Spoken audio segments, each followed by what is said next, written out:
man, the king, the god, this shit, Nick fucking Gage. You know how I start this off. Shout out to all my MDK gang members around the world. And I want to let everybody know, Blvd Bullies vs. the World is a podcast. Every Tuesday, 7 p.m. live on YouTube with my motherfucking boy, Larry the Legend. And what the Blvd Bullies are doing, they're trying to ignite a revolution. Within the fans unite and make the crowds electric again. So check out the Blvd Bullies vs. the World. 7 p.m. live Tuesdays with Larry the fucking Legend. MDK all fucking day. I'm so cursed when you burn in hell forever.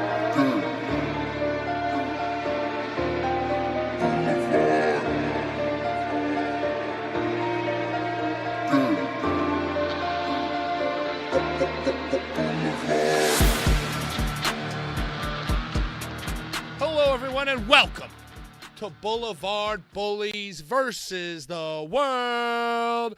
I'm your host, PK, and in the background, you can see one of the emotes that you can receive by becoming a member of the Blvd Bullies Nation here on YouTube for $2.99 a month. Basically, it's a whole bunch of empty promises, but fun emotes featuring Larry Legend's head floating in the middle of the screen there. Yeah, he went to get something, I guess. But he is here, and he is on time, and that is the most important thing. Hello. We are going to be talking wrestling. I'm trying to see guest one. I'm going to make this a little... it's just like bothering me now. Hey, everyone. How are you? Listen, Larry's not here right now, but his camera is on. So I want to just get right to his favorite part of the show. I want to sandbag him because the most important thing that happened this week in the pro wrestling world was all of your thoughts and well wishes and positive comments after I was obviously extremely cranky all week long. And, you know, I went on a whole tirade about maybe I should retire. Maybe I don't have it anymore. You know? And you guys all circled. Hey. You look good.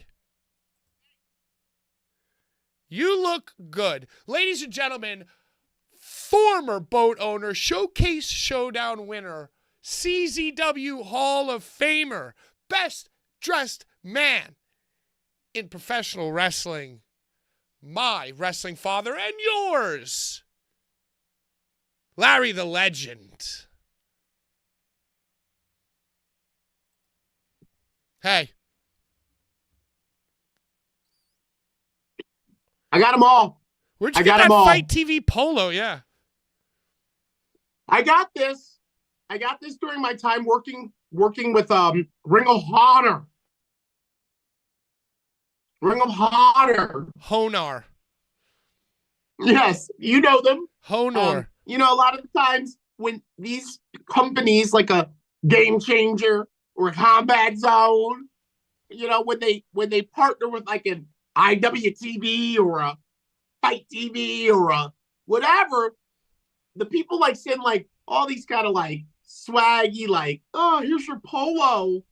Maybe one of your underlings can wear this on the day of the show, you know, the debut show where you're on Fight.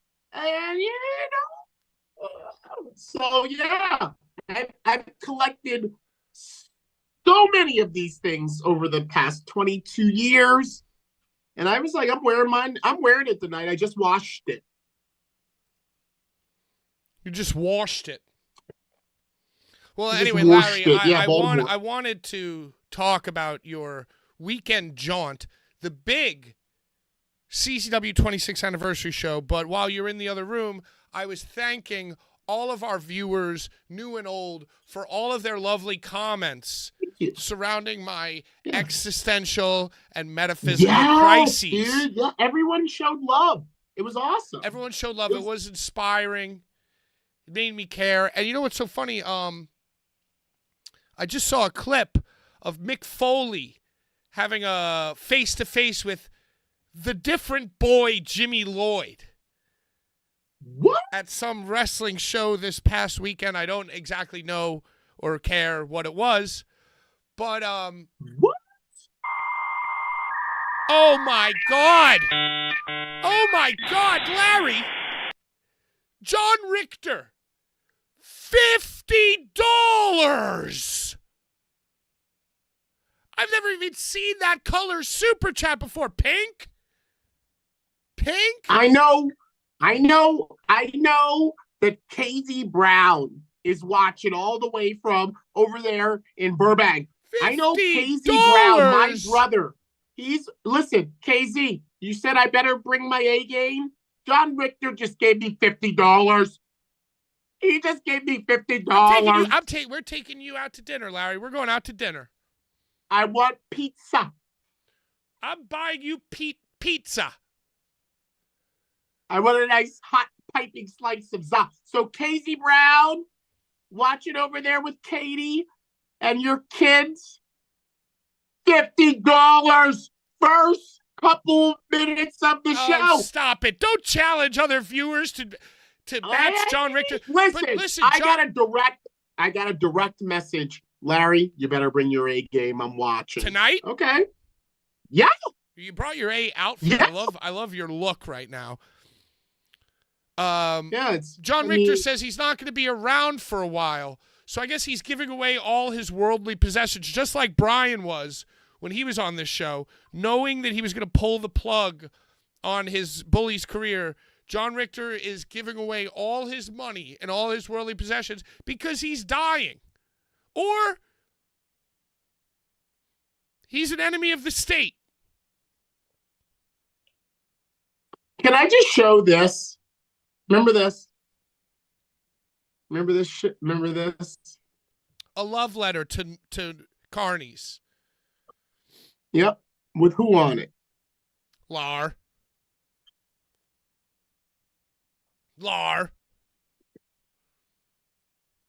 I'm going to make you mad. How about this? I'm not seeing anything, Larry. You can't see it? How about this? No, it's like you're holding up nothing. All right, proceed. I just wanted to Captain Dave in the building. Rhinestone Cowboy on the show this evening. KZ Brown in the chat. His new friend ZMZO, Chase, Roland. John Richter says, I'm going to be safe. Just a new job got me wrangled and working late AF. So live will most likely be a no-go. Well, hey, yo. Appreciate you, dude. Appreciate you so much. Thank you for being a friend.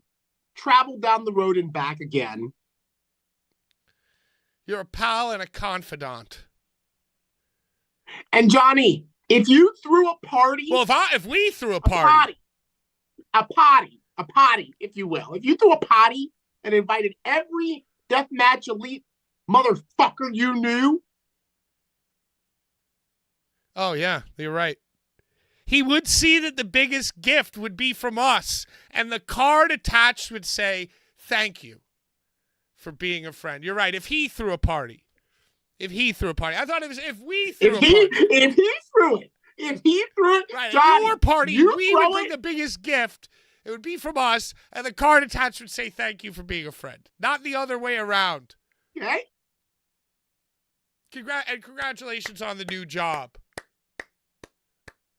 And thank you so much love you. To everybody Johnny that commented. You remember he made a banner? I'm sorry. Thank you to everybody who commented and supported the show and said how much they enjoyed listening to the show. And it was just very nice. And it was so funny today because at work, nobody at work knows what I do, Larry. Knows what I'm all about. Nobody knows what I'm all about. And something came up, like Mankind came up. Oh, no, you know what? Somebody at work asked me if I've ever been to the wrestling universe, they're like, hey, there's a wrestling shop over there. Have you ever been over there? Checked it out. It's got a whole Bret Hart mural. Look how cool it is. I was like, I was like, hey, let me tell you a story. One day, the Blvd Bullies rolled up to a Mick Foley signing, and Jack, the owner, parted the Red Seas and let's just funneled us in to meet Mick Foley. And Mick Foley, when we walked through the door, goes, oh, Blvd Bullies, because he had been promoting the shirt. And I wanted to thank him so much for promoting the shirt, because he could have been a new Jack about it. He could have been a new Jack off about it. But not only was he not a new Jack off, he promoted and said, hey, everybody go buy that shirt. He tweeted that. We sold like 50 shirts in that day, Larry. So I want to go to the wrestling universe and thank him.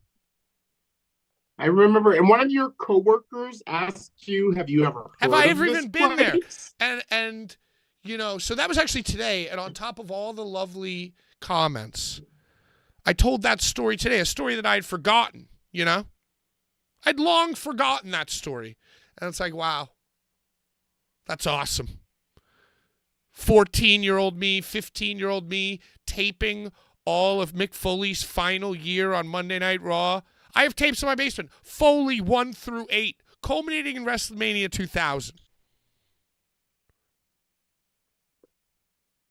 Yo, can I ask you something about WrestleMania 2000? Do you remember? Casey Brown says, not only did you pay them, you now have to throw a party. You have to throw the party. Do you remember at WrestleMania 2000, Foley going up twice to try to do the elbow? I think I blocked that out of my memory. Oh, and he went up broke his ribs. He didn't have the air or the hang time. He was out of shape. They begged him. They begged him to do it, and he didn't want to do it. No Way Out was supposed to be the last match. Yeah, but they were like, please, please. And he was like, well, I can take the kids to Disney. I love Disney. Huge payday. I'll do it. I'll do it. And he was first eliminated, too. No, Big Show. Was it Big Show? First. Dude, I was such a mark for Mick Foley back then that even though he was the one managed by Linda McMahon, I somehow still believed that he might win. Do you want to know why? I'm going to tell you why, bro, because I just watched WrestleMania 2000 the other day. You thought he could win because of that promo he cut. That promo he cut in the back. You remember each one of them got to say a little, 45 seconds to a minute. This is why I'm going to win. Yo, Foley spoke with such conviction and such gravitas that you actually thought maybe he can. What if that happened? Well, and going back, that whole 3-year run, he was just on another fucking level, dude. Just another level. Very rarely to be duplicated. And in those 3 years, forget about the original King of the Death Match, or one of the original, forget about that, the first big King of the Death. Forget about ECW. The ECW fucking Kane Foley shit is the best shit ever. And then he came on and he was Mankind for a little bit, 95, 96, whatever. Boiler Room. And that's another thing. He was still wrestling at the top in the brown suit. In the brown, he was still at the top. We just didn't love him. We weren't mature enough to love him the way that he deserved that time. Or at least I wasn't. And then, 98, 99, and the very beginning of 2000, another level. And those 3 years ruined all of wrestling. Because every sack of potatoes named Jimmy Lloyd thought that they could do the thing. And people forget that Mick Foley's 6'4", dude. He's 6'5". He's a big guy. He's a huge man. He's a big guy. He's not some Johnny-come-lately 5'8" fucking backyarder who's Mick Foley sack. But hey, I love him. I love him. I mean, he's what got, I guess, what really made me want to do it. What made me want to like do it was when they showed the footage on Raw of him jumping off the garage. Oh, when they first started introducing Dude Love. Yes, when they showed that footage of him doing it in his backyard, I was like, oh, I know backyard wrestling. I was like, guys, start doing that and go all the way to WWE. They go all the way, Larry. Okay, we are so far off topic because there's so much going on. There's so many headlines. I took good notes this week. Like I said, your guys' comments inspired me. We have Rhinestone Cowboy on in the final half an hour, final 45 minutes. But real quick. I have to get my godson. Top Mount Rushmore of Mick Foley WWE promos. Or you know what? Just give me 1 and 2. Because I don't want to go all night. Just give me 1 and 2.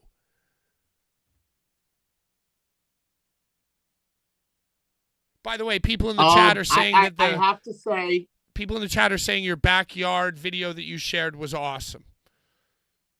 Yeah. I need to share more shit. But because I have a little bit more to share of that. But thank y'all for loving that. And watching it. The one where he like punched himself to bleed with Randy Orton in 2004. So I think it was 2004. So Foley's done. He we'll never see him as champion again. But like, I guess Randy Orton was trolling the shit out of him. Like, I'm the legend killer. And like, I think it was the night after the Royal Rumble or something, but Foley like punched himself to bleed on Raw and was like screaming and spitting like in Randy 2004, Orton's 2000. face about. Do you know what I'm talking about, Pat? Do you remember that? I was completely checked out at that moment. Um, But you know what? I'll give you, because one of my top 2 is a post 2000 Foley. Not the first match with Edge with the flaming table. But the second year, they did Foley and Edge versus Tommy Dreamer and Terry Funk. And Tear, yeah. And he goes, Tommy Dreamer, you told, and he kind of rekindled that Kane Foley, sell out because it's what's good for you. I'm doing this because I love you. Save yourself, Tommy Dreamer. He kind of rekindled that, and he goes, Tommy Dreamer says I sold out. Yeah, well, I sold out Madison Square Garden.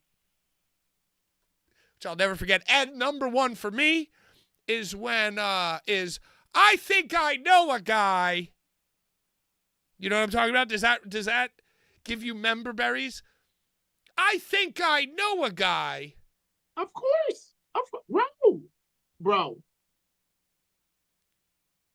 I immediately found out which show was going to be where they closest to Royal Rumble at Madison Square Garden, whatever house show it was that was at the Garden. I knew that they were going to sell Royal Rumble tickets at that house show, Pat.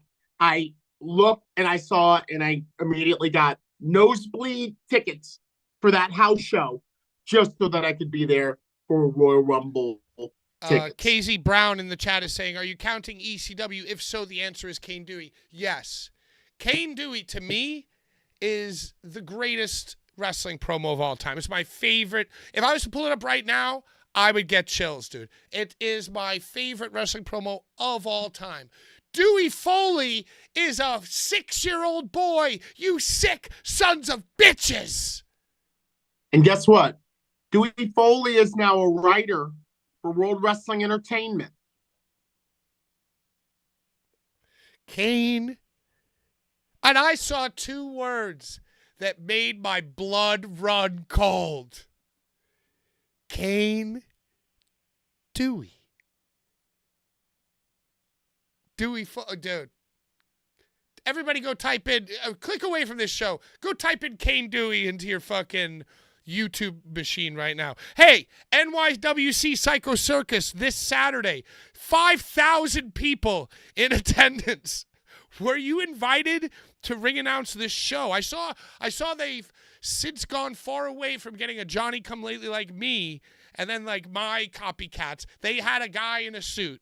They had a 45-year-old man in a suit, in a tuxedo, ring announce. They finally wised up and got away from the marks and the social medias. Very quickly, lightning round. You were so wrong. You're so wrong. About what? You look like Missy Elliott right What? now. Well, would you let me finish? Okay. Okay. All of these bitches is my sons. Okay. That was longtime NYWC MC Jason Lennox. Okay. Also known as the voice of the Long Island, whatever, the Mighty Ducks. You know, there's a Long Island Mighty Ducks. Long Island Ducks of Might. Yeah. He's the voice of them. And, you know, they spared no expense.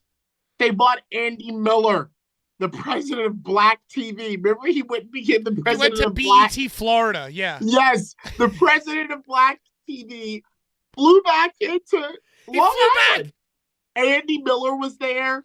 Hell and yeah, dude. Pat, honestly, when Shano told me all of these other announcers or MCs were coming back, I was like, oh. Yeah, I'm gonna be raking you over the coals because I'm getting what I get. Kashish. But with all these other announcers, I'm only doing beginning and end. Yeah. Fuck it. You know? Hey, Stockade reappeared. Bull James reappeared. Man Bud Jesus, back from the dead, reappeared. It looked like a great show.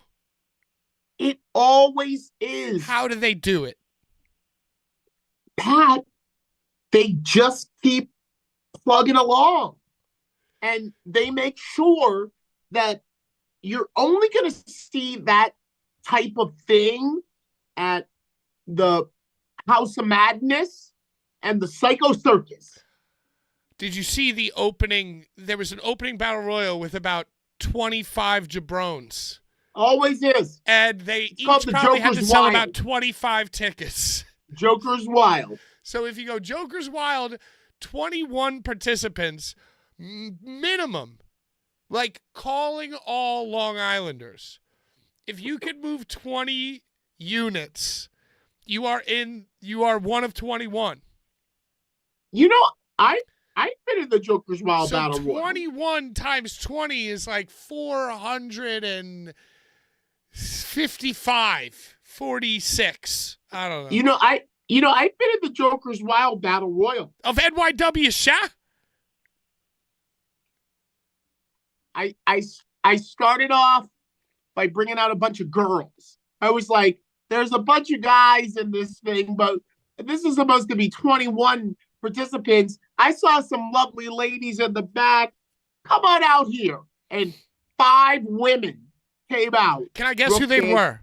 Brooke Danielle. Brittany Sammy Savage, Brooke Danielle, Candy Sandy Cartwright, Pickles. Sandy Pickles. Oh my God! Stop saying them. And one more. Willow. No, not Willow. Willow was not involved. I said Sammy Pickles, Aria Credenza, Deb Kane. Oh, so I was way off. Yeah.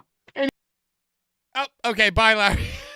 Anyway, they all came out and fought the guys, but Pat, there was only 4 of them, and I was like, we need one more participant in this thing to really make it an all-starish. And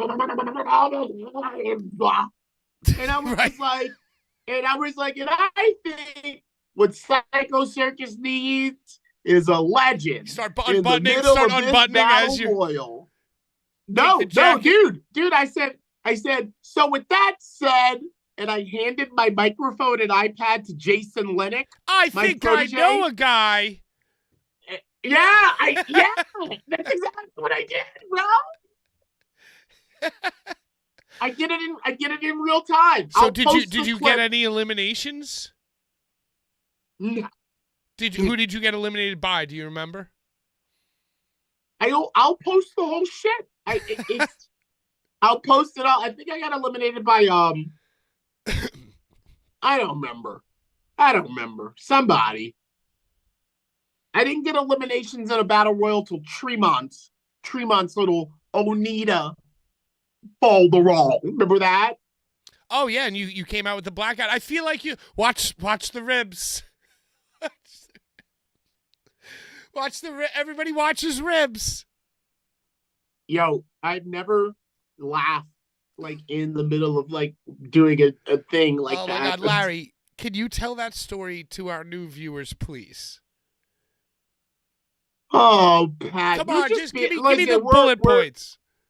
Pat, we're so off topic. Okay. We're not on target.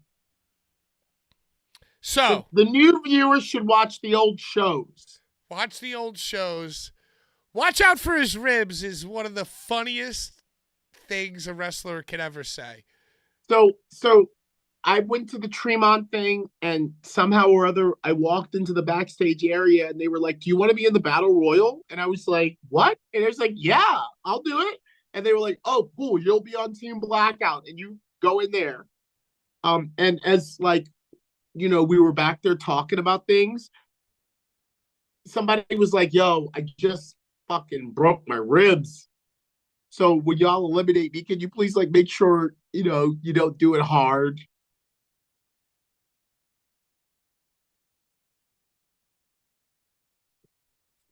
So when we were eliminating Big Mama, I don't even see what you're holding up.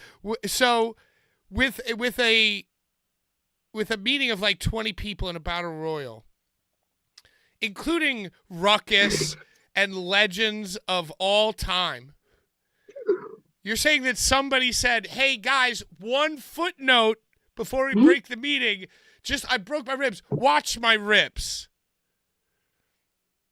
And had the audacity to say that in front of like a group of at a stadium.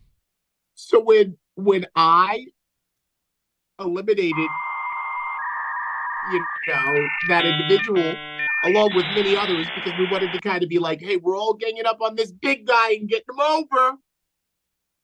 Ruckus, my mentor, my protege, as we were tipping his ass over, was like, "Hey guys, watch his ribs.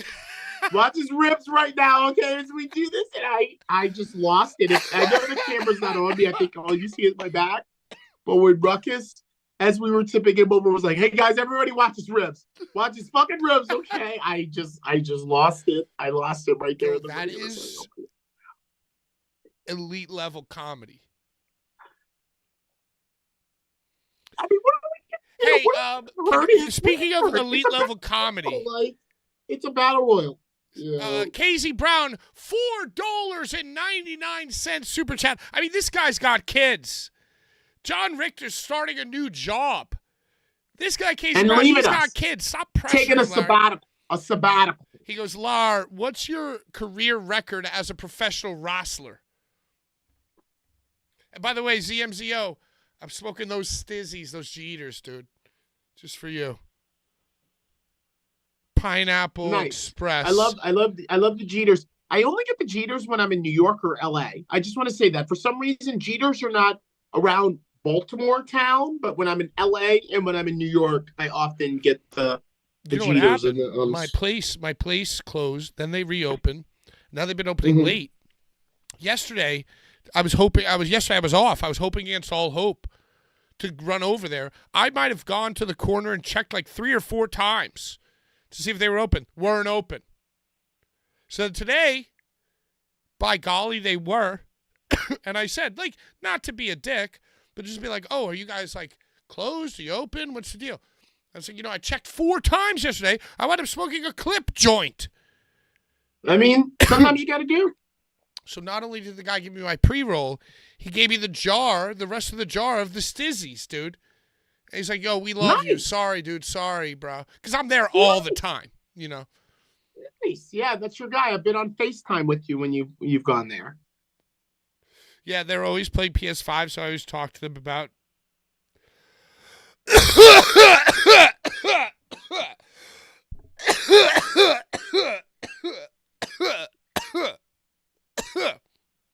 Hey, Larry. Yeah. Let's talk about CZW 26th anniversary show. It seems to be getting very positive reviews, and everyone's saying, who would have thunk 2025 CZW back, y'all?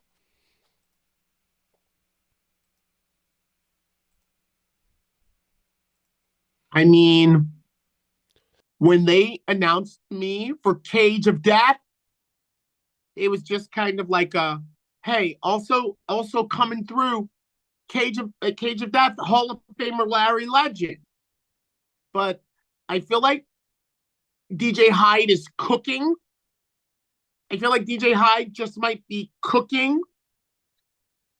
And now I'm back. So all of the shows will be must see. They Dude. will all be must see with me back. They'll be must see with me back. We'll have Gage doing things with Cologne. Schlatt came back. Dick Page. You know, we saw Dickie, Ohio Dick, you know, came on back. And yeah. I just want to say that DJ Hyde is cooking because he invented a new word, and it's called introduct.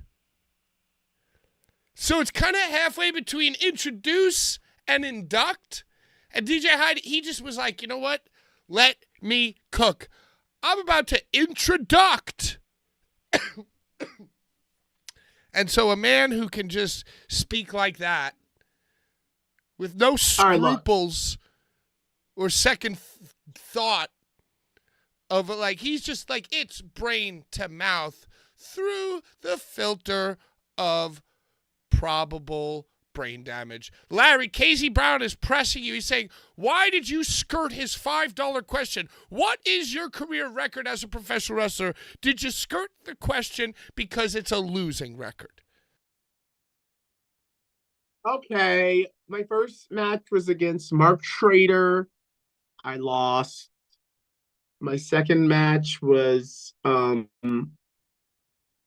it was a 6-man tag with me and Corporal Punishment and somebody against the Holy Rollers and somebody. I lost. My third match was against Tough Enough Scott Chong at the end of the Shamrock Cup. I lost. And then It is not sounding good. I didn't have any matches.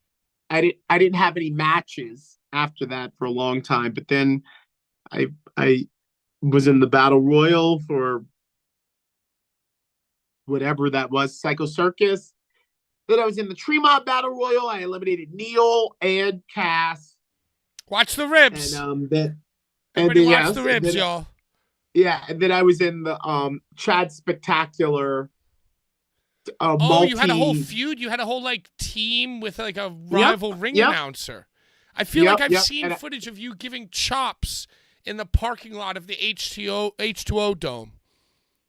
The H2O Cube. I went off because I believed in Chad, and I was helping him with his vision. And let's not forget. But I lost that match too. Tara Calloway did a big splash on me and Chad and pinned us both.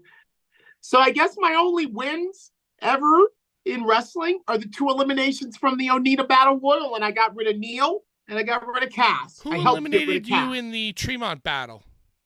Huh? Who eliminated you in the Tremont New Jersey Battle Royal? Leatherface. Leatherface came out brandishing. Leatherface came out brandishing the chainsaw, and old Larry Legend said, "That's right. I didn't have enough of this shit. I eliminated myself." It wasn't on camera. No one's classic managerial. Yeah, I'm out of here. I'm not standing here with a chainsaw. The idea was he was supposed to come all the way down to the ring, swinging the chainsaw, and then throw it in the ring. And then I was supposed to like, oh, fuck this.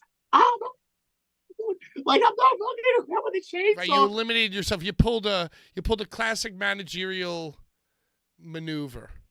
I pulled the Drew Carey. And Pat McAfee recreated that most recently as well. Yep. Yo, I don't have a Lahiger. I don't have a Lahizer. So I'm pausing. Also, I gotta go tonight. I gotta go tonight. I have to go. Yeah, So in 50 minutes. I know. I just want to remind everybody. I'll be right back. Okay, well, while Larry leaves, let's go through the headlines. Teddy Hart is back. I saw that. Theodore.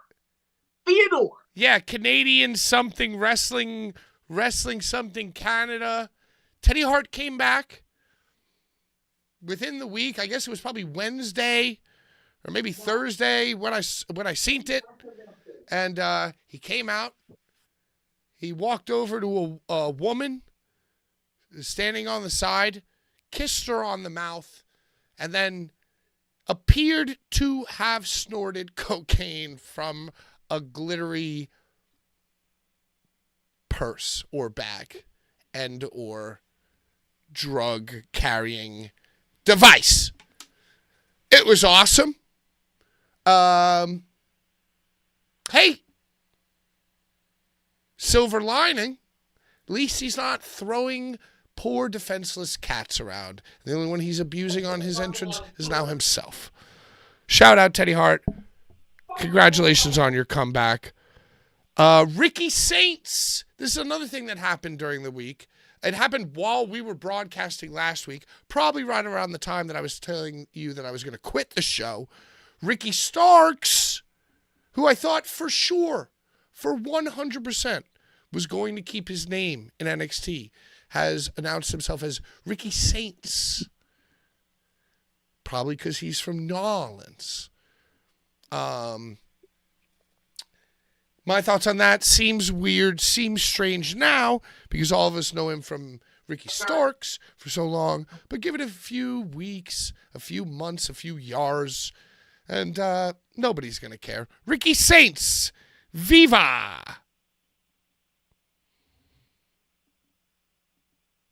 Is it my favorite part? I'm not doing your favorite part. Have you seen what the Nemeth brothers are up to, Larry? Yeah.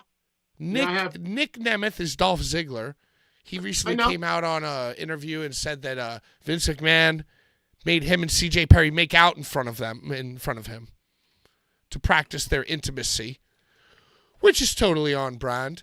And then what's the other guy's name? What's the non-Dolph Ziggler brother's name? Ryan Nemeth is apparently suing CM Punk and AEW and Tony Khan for, like, emotional bullying and professional hardships. You seen this? Bullying.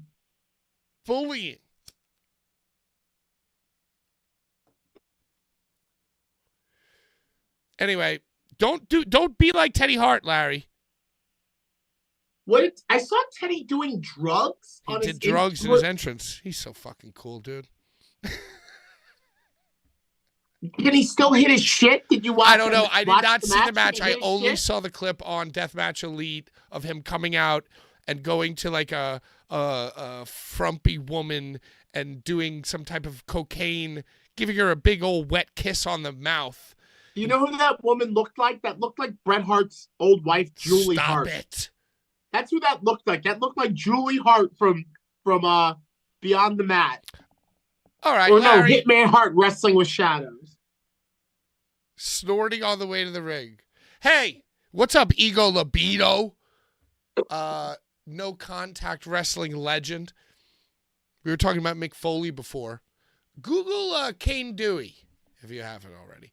Hey, Larry, you were at CCW. You were at this huge CCW show. It put CCW back on the map. There was a lot going on.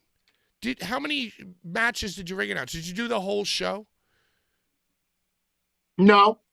Guys, listen. I am there for way more than just emceeing. Okay? And you're going to see that. You're going to see that as the summer unfolds and it becomes a way more comfortable place for you to enjoy a show. So no, I'm not just the primary ring announcer. The lovely Rosaria Elsa. You hear me? Rosaria Elsa is their primary voice. And she and I split it. You know, she does the WWE ID matches, let her get a little shine. She does the WWE ID matches. I do Rich Swann, Alex Colon. I do the old guard. And it's great. I don't have to work as much. You come out for the A important lot of shit. new guys. Yeah, Judy Underwood, Miles Hawkins. And she handles all that. And I appreciate you, Rosadia. So opening 6-man tag match, who announced it? Like, how did the show begin? You know what, Pat? Can I set the table for you? Please do. I want to hear all about I it. went out. I went out and I said, hey y'all, I'm a Hall of Famer. That means I've done a lot of these anniversary shows. I was like, you know what? The first show I ever did was called Out with the Old, In with the New. And with that said, I think we should kick this show off with the new voice of violence, Rosadia, who has been holding it down, the Tournament of Death, blah, blah, blah. You came out and said this. I said it. I bought her out. They played the CZW theme because, you know, they played the Price is Right theme for me. Right. Okay, I love this. I love this. Yeah, I came out to do the 10, 9, 8, 7. Everybody, oh. And then I said, hey guys, we're live in Atlantic City. We're live in ACX1 Studios, and we're live on you know? The classic. And then I said, you know what? You gave him the I've done this classic. a lot. Let's bring out the new announcer, Rosadia. And that was a way for covering my ass because I didn't know any of the people in the 6-way scramble. Right. So then the 6-man tag happened. You know, I mean, these dudes, whoever these guys' names are, DJ Hyde should make them sell 10 tickets each. Jay Bougie. Mookie Summers, Journey Burke, Brew Vallon, Brando Lee. Oh, I've announced Brando Lee and Jay Bougie. And Judy Underwood. Let me tell you something, dude. If NYWC could get 21 Jokers Wild to sell fucking 40 tickets, then these dudes, whoever the fuck these guys are, some of them I'm sure are very nice, 5 minutes, 38 seconds, sell 10 tickets each. Just give me 5 each. Give me five. Up next, Judge Joe Dredd came out. Did you announce him? Yes. Then I came back. I warmed them up and tickled their taint. Okay? I warmed them up, I tickled their taint. Let Rosadia do the first shit to kick off our anniversary. And then we bring Lar's black ass back out. Bring his black ass back out. So you went out and you said, ladies and gentlemen, somebody, wow, well, you go, wow, what an absolute banger that was to open the biggity show. My name's Larry Legend, CZW Hall of Famer. And without further ado, it brings me great pleasure to introduce you a man who's asked for some time. Man who's asked for some time to speak. The Honorable. No. Right, tell me. No. Let me cosplay as Larry. No. Dude. That's not what happened. Tell me what happened. I came out, I was like, how about that to kick off the show? Yes, all right. I said, how about that to kick off the show? And everyone was like, oh. Right? Everyone was like that. And I was like, yeah. Well, guess what? Somebody says they want to issue an open challenge. So let's get to that match now.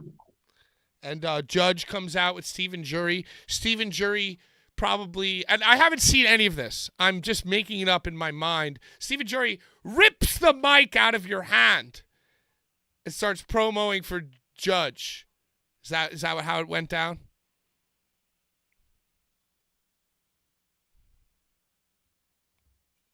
Let me tell you something.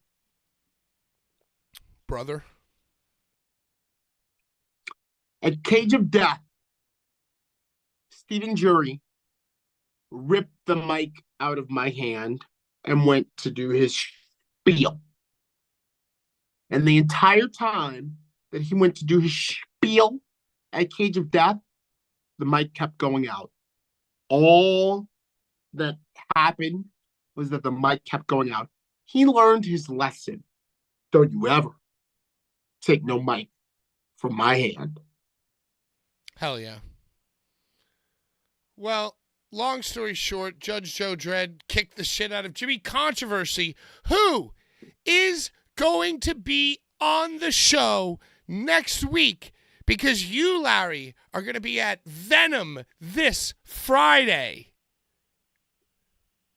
At Firehouse 666. Are you excited? No.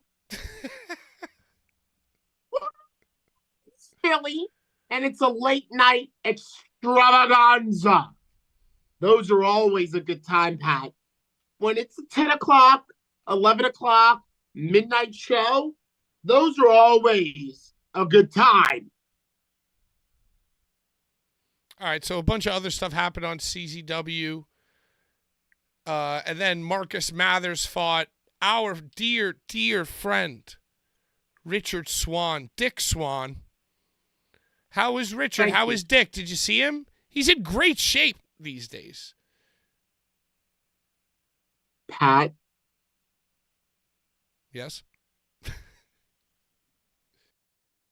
I announced his first match in CZW.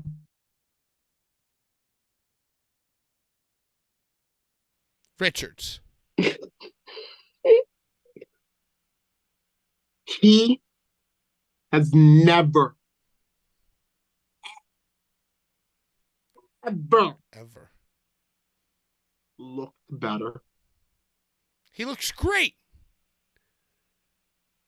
He looks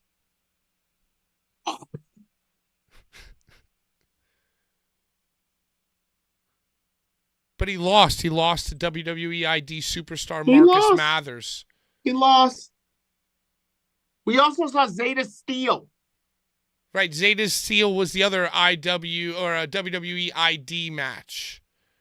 And it was against Zahara Zakar.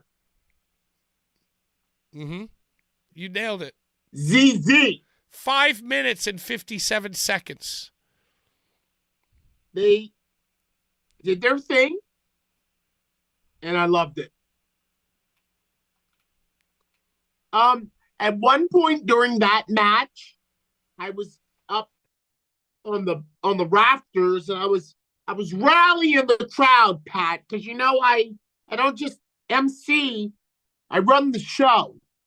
So I was up there, and I was rallying the crowd. I was like, Zeta, Zeta, or Zahara, Zahara. The slow.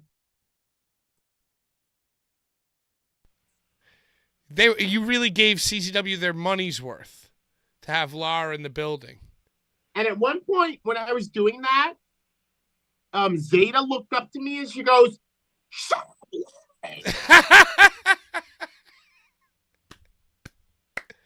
Hell yeah. Good girl. That's very Good girl. That's very funny to me. Yeah. Good girl. Listen, it's obvious. I'm the one that's up there. Everybody knows my voice. I'm the one doing the, she's like, "Shut up." And there was an audible reaction from the crowd. Like, oh. I can imagine. Yeah.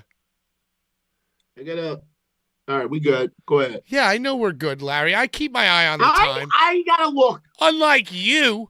Hey, okay, so were you a part of this milk chocolate fiasco? I was. Now, hey, milk chocolate wasn't on Long Island. They were not on Long Island. They were defending the CZW Tag Team Championship titles, weren't they? Yeah. Well. Or were they competing for them? I feel like they were the current and they lost it. So what they did, Pat, and I love them for this, is they said, hey, we've been these champions for 538 days. Bring out all the best tag teams, and we want to watch them fight.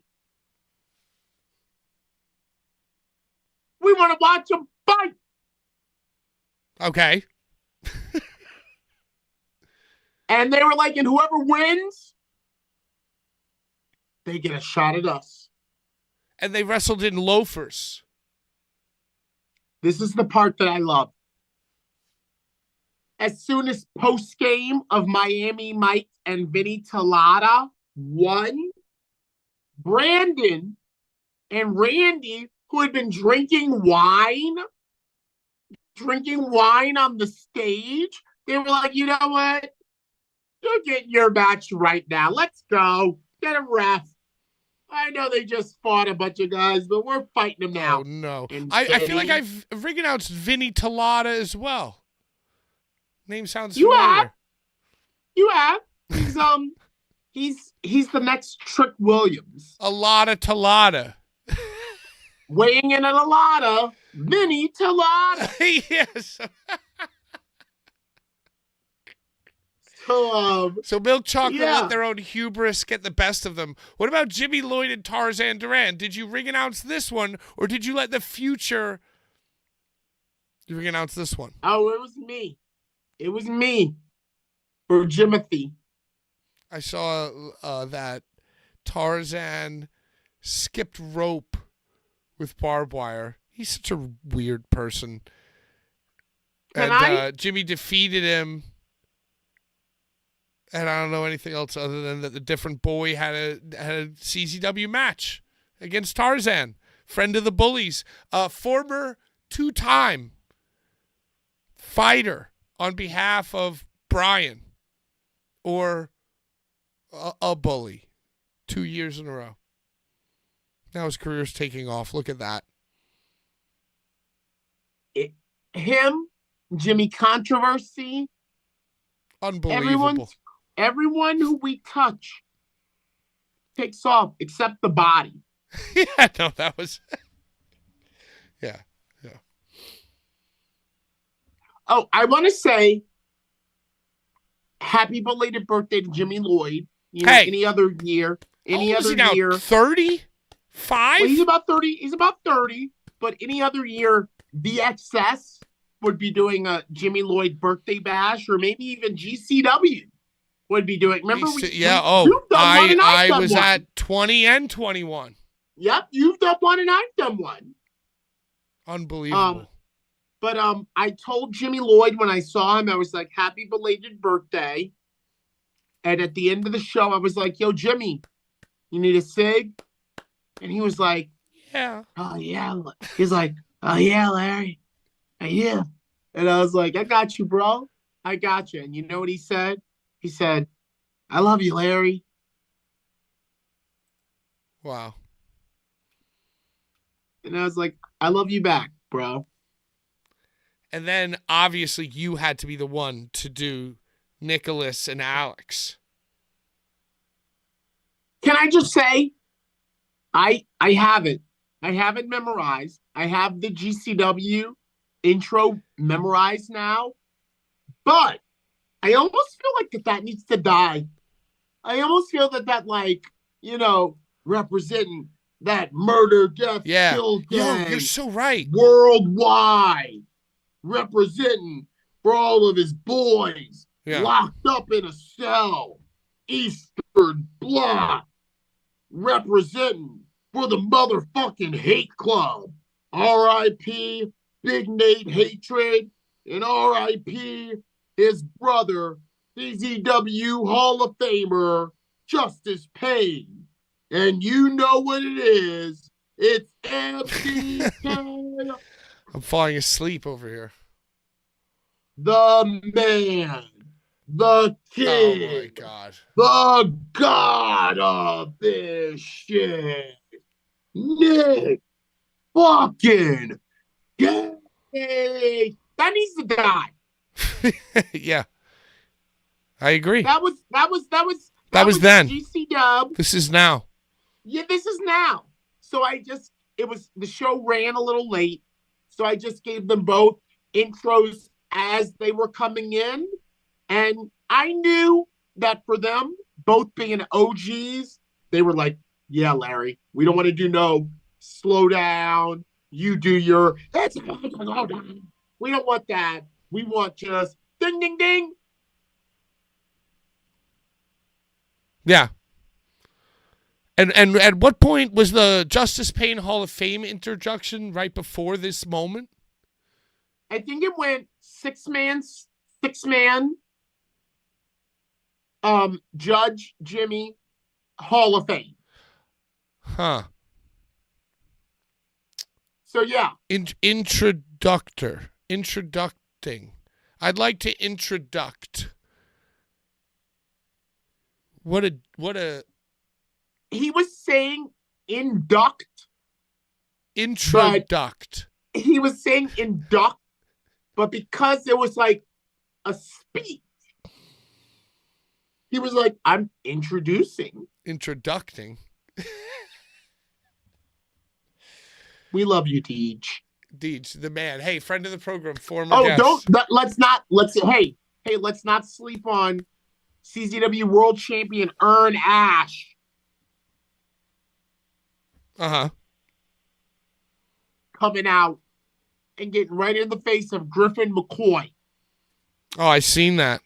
Yeah. And he was like, Griffin, you may be spitting your blood in the face of people at Cage of Death, but I beat Kenta. Kenta. So don't you dare. Well, now it's going to be Griffin versus Kenta. I think Earn's going to make Griffin beat Kenta again, or make them fight again. Okay, I've always been a big fan. I could tell from a very early age that Griffin McCoy was a solid personality. He's a very unique-looking individual.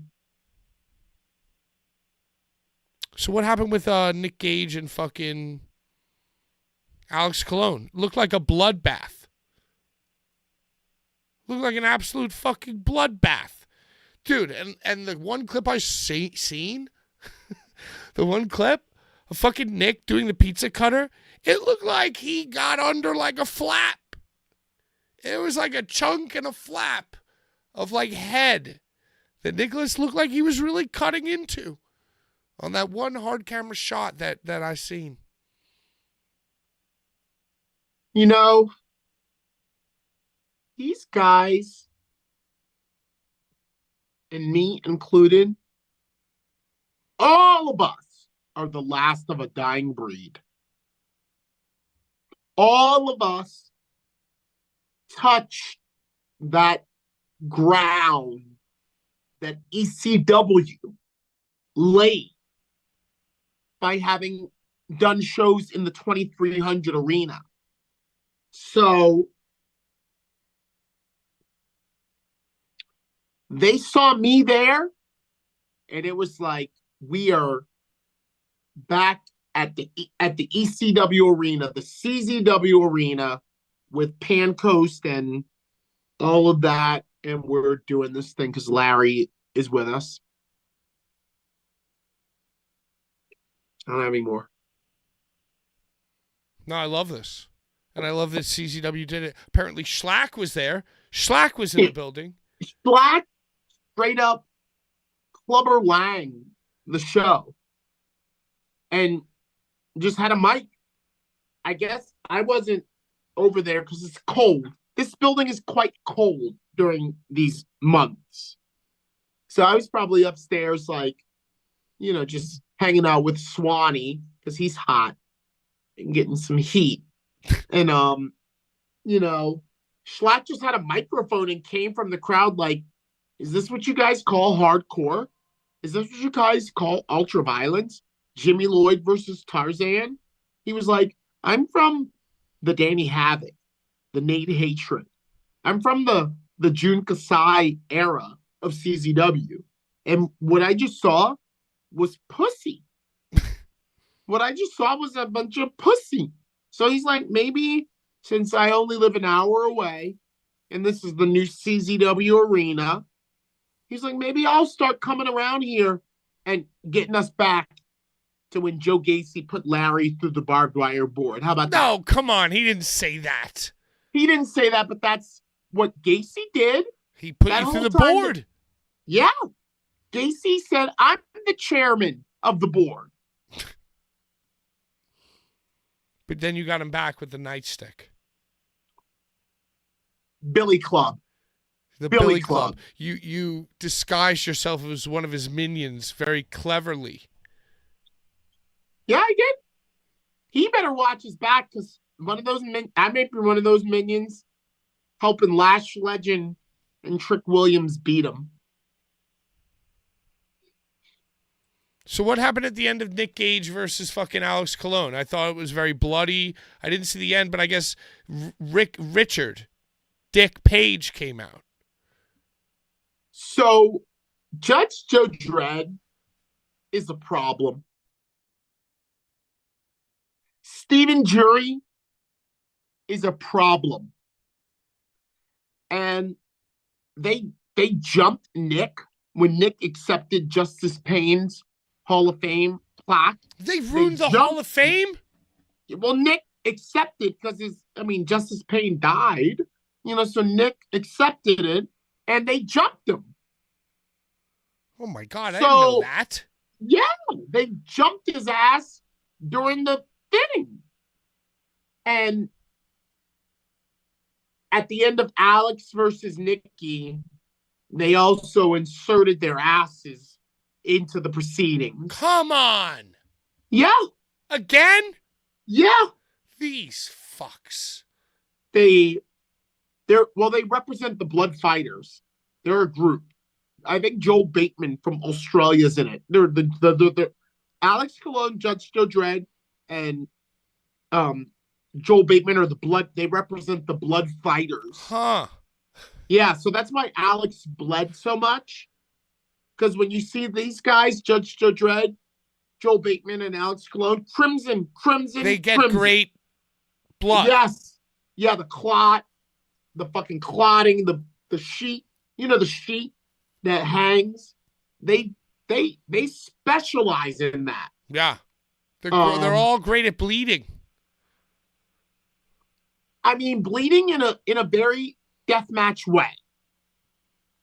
In a very deathmatch way, a very artistic photography way. So yeah, Judge Joe Dredd and Stephen Jury came out and started fucking Nick up. Such bullshit. Yeah. Well, guess what? They didn't know Dick Page was backstage. I didn't know Dick Page was backstage. Richard Shane. No one knew Dickie from Ohio was backstage. No one knew. Brand new father gave birth to a baby born with a cannonball mask. I didn't know that, but I overheard something, and I was too busy to be like, "Yo, you're a dad." Child. Yeah? Oh wow. Okay. So you're telling me that Ricky Shane, came out to save Nicolas Gage from Judge Joe Dredd, Alex Colon, and Stephen Jury. Is that what you're telling me, Lar? He came out in a mask. No one knew. Wow. All black. Everyone thought it was Jimmy Lloyd. Well, that's what we saw at Cage. But he came out in a mask. He thwarted the assault. And then Nick got up and took one step towards him. Nick took one step towards him. Ricky got out of the ring. Wow. Oh, Richard. We're not friends. Richard's so good. Dick was like, we're not friends. Don't touch me. I love this. Touch me. This is making me feel like the golden era, the good old days. We're almost there. And I'm going to reveal something right now on Blvd Bullies versus the World. There are other promoters of shows out there that are literally trolling the shit out of DJ Hyde Introduct. because he never went away. CZW never went away. Everybody still knows the letters, and he's doing his fucking thing. Well, So, I guess I'm not revealing a fucking thing, but you can read between the lines. But there are truly promoters out there who are so incensed that DJ's got me and Nikki and Alex and Ricky and Schlack and all the new kids and Richie and Marcus and all of everything that DJ has, that they have to go out of their way and use their grubby little fingers to be like, hey, I just want to thank you. I want to thank you because I've got a family and I've got a life thanks to you and me kicking your butt for all these years as a promoter. Huh. Well, someone who I've always been a huge fan of is obviously Richard and obviously Schlack. And by the way, Schlack, Bald Steve, PK, film critique show premiering sometime this week on the Blvd Bullies channel. That hasn't debuted. That hasn't debuted.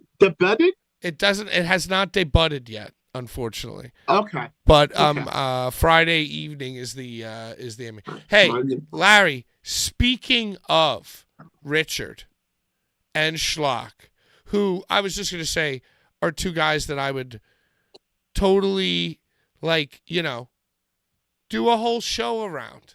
So the fact that Schlack came out, cut a promo, involved himself, Richard, Nicholas, Judge Joe, seems pretty Things fun are to cooking. me. Things are cooking. Let DJ cook. Let him introduct. What about this Ricky Shane Page birthday show? Are you going to be a surprise entrant into a surprise battle royal on this show, perhaps? Did Richard Pat, offer that to you? Pat, we are sponsoring We Love Wrestling on March the 1st, the same day as Ricky's birthday show. There's no way that I'm going to be able to go to Worcester and do that and go to school and do that. Come on, I'm a one legend. Oh, my God, you're right. The We Love Wrestling show, dude. Yes, that we're sponsoring. That we're sponsoring. You're asking me if I'm going to be on Dick's show? The with Death Wish Denver, Cup, Colorado? dude. I can't go to Worcester. I got to go to Chicago. The Death Wish Cup. Yeah. Featuring John Wayne Murdoch, Mo Hoodfoot Atlas, Tommy Trainwreck, Larry Legend, you know, everybody. Dmitry Alexandrov. I believe the good motherfucking Dr. Redacted. Oh, my God. Yeah, you got... Yeah. You got the Block Chuck is Stein, Hot Chuck death Stein- match, I think dude. Chuck Stein shaking his ass. Chuck Stein, I believe, is shaking Neil his ass. Diamond Cutter in his final year of deathmatch wrestling versus NBC is Bobby in that V motherfucker. in a We Love Yeah. Wrestling Pure Heart Championship Block is Hot death match. Yeah, bro. I can't do Dick in Worcester. You got Eric 'Cause I gotta- Dillinger versus JJ Escobar. That's right. That's right. You All got of that, bro. Hoodfoot versus Bryant Woods. And that's not happening. That's not happening. Not happening. Not happening. Hey, speaking of not happening, we called it on this show months ago, weeks ago, that Satica was booked for ICW No Holds Barred. And a little birdie told us that there was no way that was going to happen. That was just a fake announcement. And it just got rescheduled. We got the classic not happening, Larry. Yo, not happening always makes me laugh so hard. And now it's Cruel versus Ace Romero. That's Casey, baby. He's a very unique Dudley Boys trained student. Little Sicko is going to be there. Yeah, well, hosted Sicko is by involved. Larry. Hold on. Dysfunction. ICW Milwaukee function is in this bitch. Nice. Tournament tested motherfucker. The Death Wish Cup, We Love Wrestling, sponsored by Blvd Bullies, starring Larry Legend. I'm there. Godzilla Gamer. Yo, and I think Logan's sign. Blvd Bullies old school. Primordial. Yeah. Prehistoric Yeah. Blvd Bullies fan is going to be there.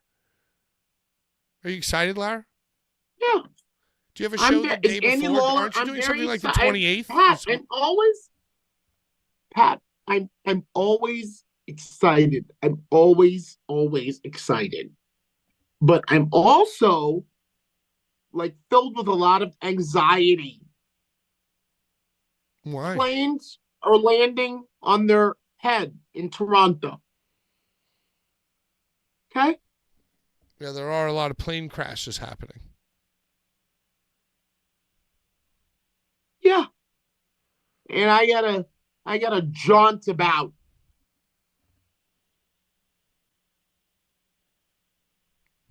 So are you doing something the 28th as well? Bum, bum, ba, ba. Yeah. Jaunting about. I gotta. Hello, my baby. Hello, my... Here's Lar. Here's Lar on another fucking plane. Come on. This is the life you chose. Don't give me that. Bro. What are you doing the 28th? I feel like you were saying that you're doing like a 28th thing in Philly. Then you have to go back to Balt, and then you have to go to We Love, right? Something like that? A back and froth? Mm-hmm. So what are you doing 28? What are you doing 228? What I like to call the old in and out. 228 is Jimmy Controversy's Venom. Venom, 666. right? Okay, it's all coming 666. together for me. Yes. Yes. So 666 Philly. We Love Wrestling. March 1st. When the Saints go march it in. You know, I got that. And then, bro, Sunday, March 2nd, Havre de Grace, Maryland, for Federated Wrestling Alliance. Oh, the old Pat, FWA. Look at me, Pat. You're living your dream. What are you talking about? Don't take those out of your mouth. Don't do that. Don't do that. You're living your dream. I got 4 cats. You're supporting your cats and living your dream. So I guess the end of February is really like my mania because I'm not booked anywhere in Vegas. I'm not doing shit for Vegas. RPW was asking me if I was going to be in Vegas, but I don't have anything. CZW's not doing anything Vegas. SVN's not doing anything Vegas. Effie's Big Gay Brunch would never dare invite me, you know. So I guess this is my mania. This weekend coming up, like I grind like it's mania.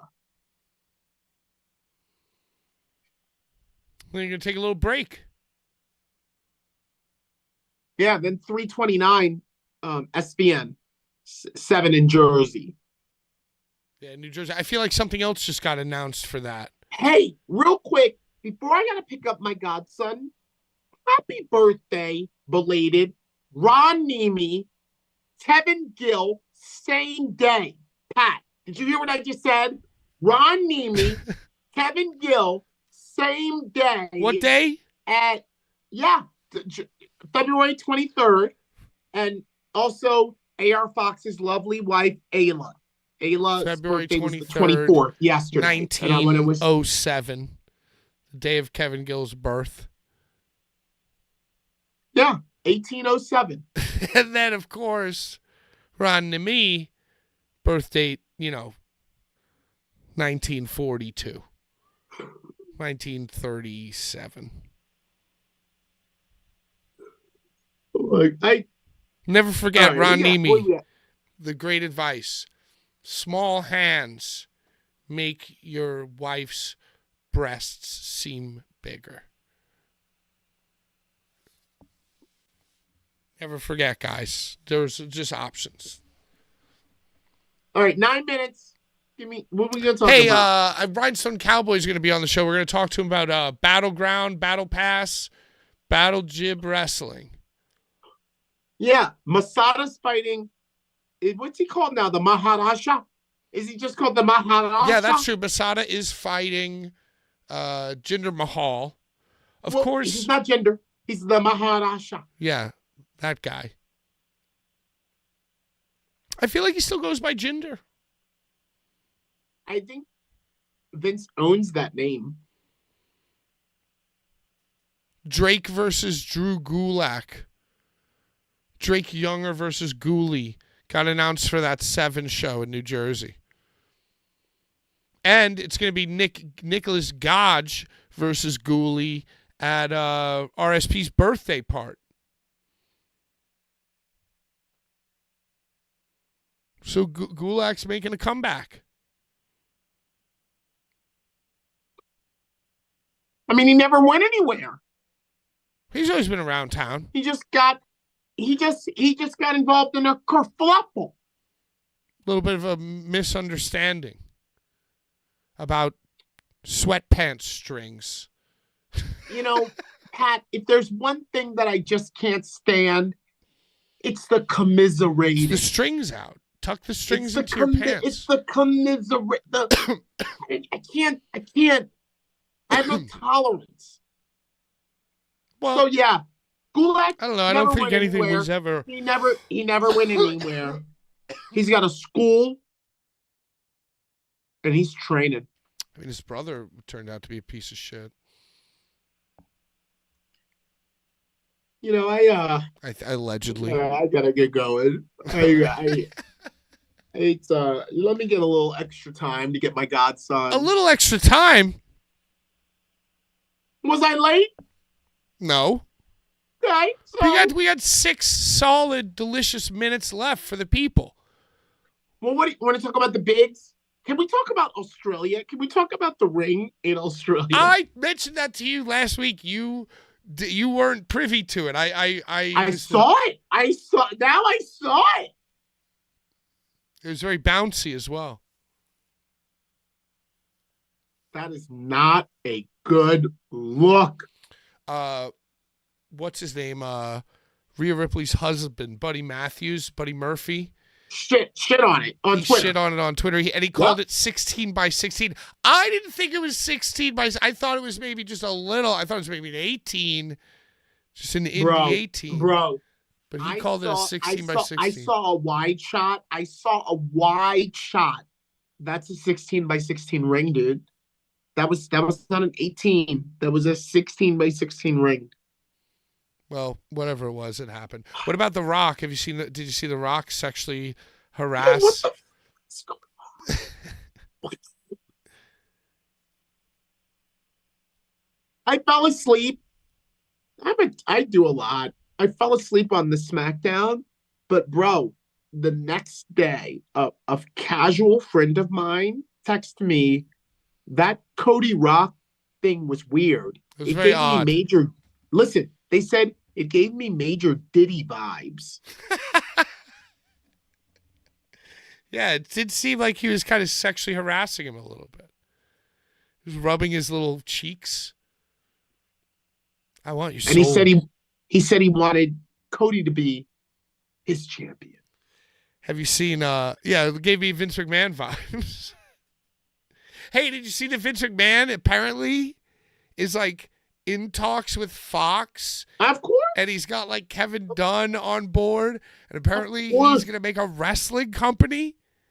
Dude, I have heard this for a while now, Pat. I want this to happen so badly. I've heard this for a while now. I want there to be a third company run by Vince McMahon so badly. Rhinestone's coming. I'm signing off. Goodbye, Larry. Love you. Love you back. Larry, did you say hi to Rhinestone? Hi, Rhinestone Cowboy. Like a Rhinestone Cowboy. How you doing, Larry? I'm doing all right, Icarus. Good to see you. I was Good to just see telling you. my brother, KZ Brown, about how the one time you were at a dispensary and you got some OG Larry, and you just cut a video. You cut a video right there in the parking lot for me. Your dog was there, and you were like, I'm thinking of you, brother. Got me some OG Larry. Now I'm going to go on home and twist this up in the name of Larry Legend. It's what I got right here. Always on deck. I got to keep that shit on deck all the time.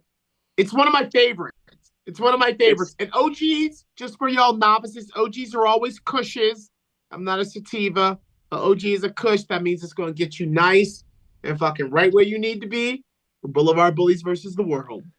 Fucking right. So Larry's determined to leave before 8:30. So go ahead. I got to go. Bye, y'all. Bye, Larry. I love you. Hello. From Missy Hello, Elliott Patrick. to, I'm trying to think of the Rhinestone Cowboy. I love this shirt, by the way.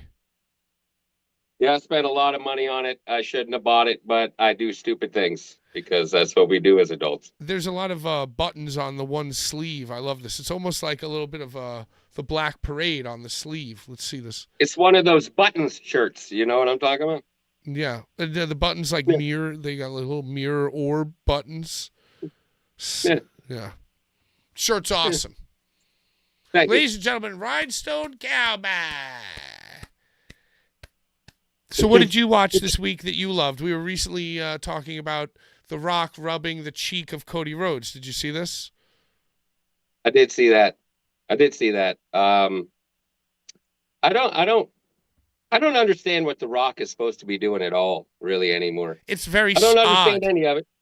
1 minute he's doing shots with him, next thing he's beating his fucking ass all over the place. And then I don't understand any of it. But that's WWE. They get paid the big bucks. Their stories are amazing. I'm morbidly curious about the whole soul thing, but it's very strange. And you know what The Rock does too?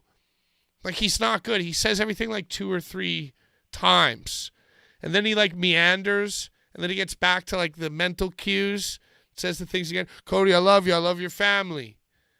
And that being said, you know, you're the champion. And like I said before, you're the champion. Now I want you to be my champion. Yeah, it was a little Vince McMahon-y. It was a little P. Diddy-ish, as Larry said. Well, it was very P. Diddy. I was waiting for the oil to come out, but he's got that hidden in the vehicle somewhere that he drinks and drives in. Because they endorse that on WWE, drinking and driving. We're all good with that. He drank with every superstar backstage and then got in the truck and drove away. Yeah. It's very odd. And now he like curses. He like curses a lot. Yeah. He's the only one that's allowed to curse too, by the way. He's the only one. It's so stupid. So weird. So what happens when you own the company now. You know who's the only one who's going to be able to save the day, don't you? Val Venus. John Cena. John Cena. I don't know. He's the only one who's going to be able to vanquish The Rock, dude. He never could before. John Cena was always in his radar, so I don't know. The Rock can't be stopped right now. He's like he's like the new Vince. Pretty much. But except he actually looks like a penis. He's got to do the Dolly mustache, and then he'll be officially, Vince McMahon. So what did you do this week? You went to Battleground. Championship Wrestling. See, you keep saying this mistakenly every time. I didn't go anywhere. I stayed home with my soccer team of kids, and I did post-production commentary for Battlefield. Battlefield? When Masada, Battlefield, off of Junior's place. Okay, he runs that shit down. So I had to do commentary for Phil Insane versus Masada that took place. Did you love it? I like calling anything that Masada does. Masada's the ultra-violent beast, man. I mean... Did he beat the shit out of this guy? They did very well for being PA, because in PA you can't really do too much. You can't really bleed. But they did, which they probably got in trouble for. But they tried to do what they could with it, with a small fucking crowd. But that's independent wrestling, though. You never have a good crowd. Very rarely. Yeah, you just do what you can. Get the footage. Yeah. You know what else I've been kind of ignoring that you've got going on and you've been talking to me about, and you've even had it in some of your thoughts of a Cowboys, is the Joey Janela Sabu final match situation. I know this is weeks old, but I feel like when it first appeared, you were very adamant, both in public and with text with me and on the show sometimes, about that Joey Janela has to put Sabu in a great position and has to do a great match with him because it's a great honor. It's a grand honor. That's what I think, and I know there's a lot of fucking people that always hate Sabu for the comments that he's made on Twitter. You know what I mean? But that's just, Sabu's taken so many shots to the head. But I had him on my show when I had a podcast for a while, and he said he wanted his final match to be RVD and barbed wire. And honestly, that's the only thing that fucking makes sense, Patrick. Yes. Dead serious. The only thing that makes sense is RVD. And for Joey Janela to snag it up, where the fuck does it make any sense that that's taken place? Well, you know, he's the greatest carry job wrestler that's ever existed. Even better than Bret Hart. You know, have you heard this? Do you understand that he wrestled Marty Jannetty twice? He wrestled Sabu and Sabu before he had a fake hip. Joey Janela also, in this very same statement, shared a story about how he was on mushrooms and wrestled Barry Horowitz, and he got through that and carried him. So I feel like Sabu is more than capable, if not more capable than even Bret Hart's hands. See, this is what happens when you do methamphetamines and stay up all night for long periods of time and tweeting. Think jumping off of a roof was the best part of your career. I mean, he really got carried off the roof by Zandig. Yeah, he got carried by Zandig. He really got kind of put on the shoulder and just Zandig jumped off the roof. He might be the best quote unquote carry job in the world, but officially, what has he done to earn a matchup with fucking Sabu in his final match? Even though Sabu has recently posted that it's not his officially right. Last Sabu came match. out and goes, "Oh well, if I lose, it will be, but I might win." Yeah. So there's your hint right there. I mean, that's your hint right there. But I think it's bullshit. Everybody knows it's fucking bullshit. Everybody knows I think that Joey Janela could have the exact same match with Sabu that wouldn't be his last match. And he could do the exact same match, get himself over as the greatest carry job wrestler of all time, get Sabu over because he's the greatest carry job wrestler of all time, but then lose to Sabu, and some shenanigans happens, and Sabu is a win under his belt going into his last match with RVD. Like RVD comes out somehow. And it's a whole big fucking WCW Nitro ending. And Joey Janela gets to do every single move in the match that he would have done if he wins, except he loses, and it gives Sabu a win going into his actual final match. That makes sense. And if you're the greatest carry job wrestler of all time, then you would lose. That's why we love wrestling, dude. We love wrestling not for the guys who win, dude. Because people win in everything else, right? But in wrestling, they know they're gonna lose. And that's the essence of why we love it. So to me, the greatest, most championship wrestling thing that Joey Janela would do is lose and set up Sabu for his actual final. You would 100% want to believe exact scenario that you just said. You would 100% want to believe that. But whose show is this? And he just beat Tanaka not too long ago. He said he was the ECW killer. Oh, no. All right. Hey, he said you know what? I love that. Now, I don't hate that.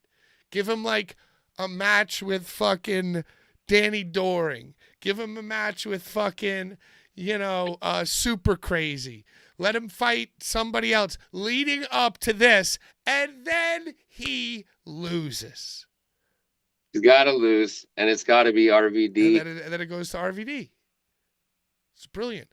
And if you really the wanted to, only I mean, thing not that anybody would have the patience, you could do it the following yarsh. You could do it the following year. Masada was quick to put out too that he would take him on in his final match, Sabu, and that kind of makes. Hey, Yo, how about then he beats Janela and then he beats Masada, and he goes to RVD. I'm fine with it, just as long as Sabu takes some W's before he gets there. Yeah, he takes the easy dubs. He does like one or two things. Maybe the Masada match is like a triple threat. Somebody else in there, you know.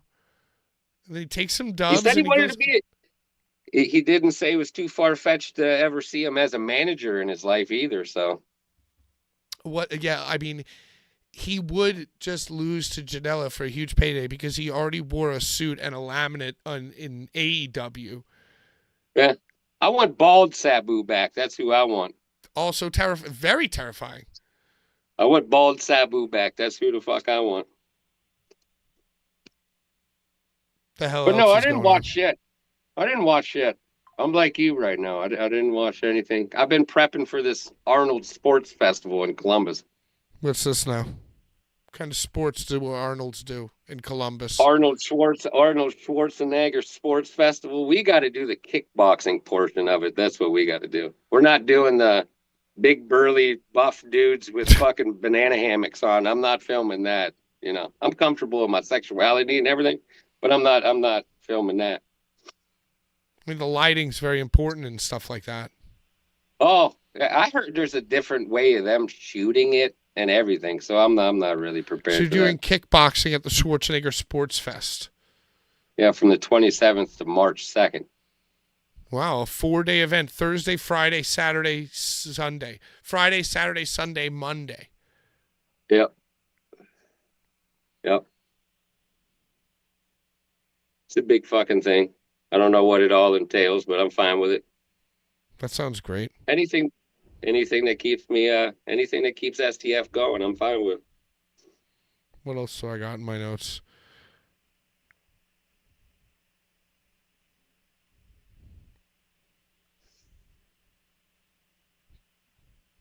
Who do you think Homicide's last match should be against? If I was to pick anybody for Homicide's last match, I would honestly have to say the history between him and Masada is pretty good, and they had a good one at Loco Wrestling, and I would like to see that running back. All right, maybe as part of the final run, but not the final match. Final match has got to be, I don't know. Kingston, maybe? Who? Kingston? Eddie Kingston? Kingston would make sense, too. That would make sense, too. Maybe somebody like that. Maybe Do you think it's gonna DeMonto's be in a the final run stipulation? as well. Do you think it's going to be a stipulation type match, though? Because it kind of has to be. I mean, maybe. I want to say maybe Fork on the Low-key. pole. Yeah, low key. You don't see low key anymore, and that's a fucking shame, honestly. No, very, very odd person.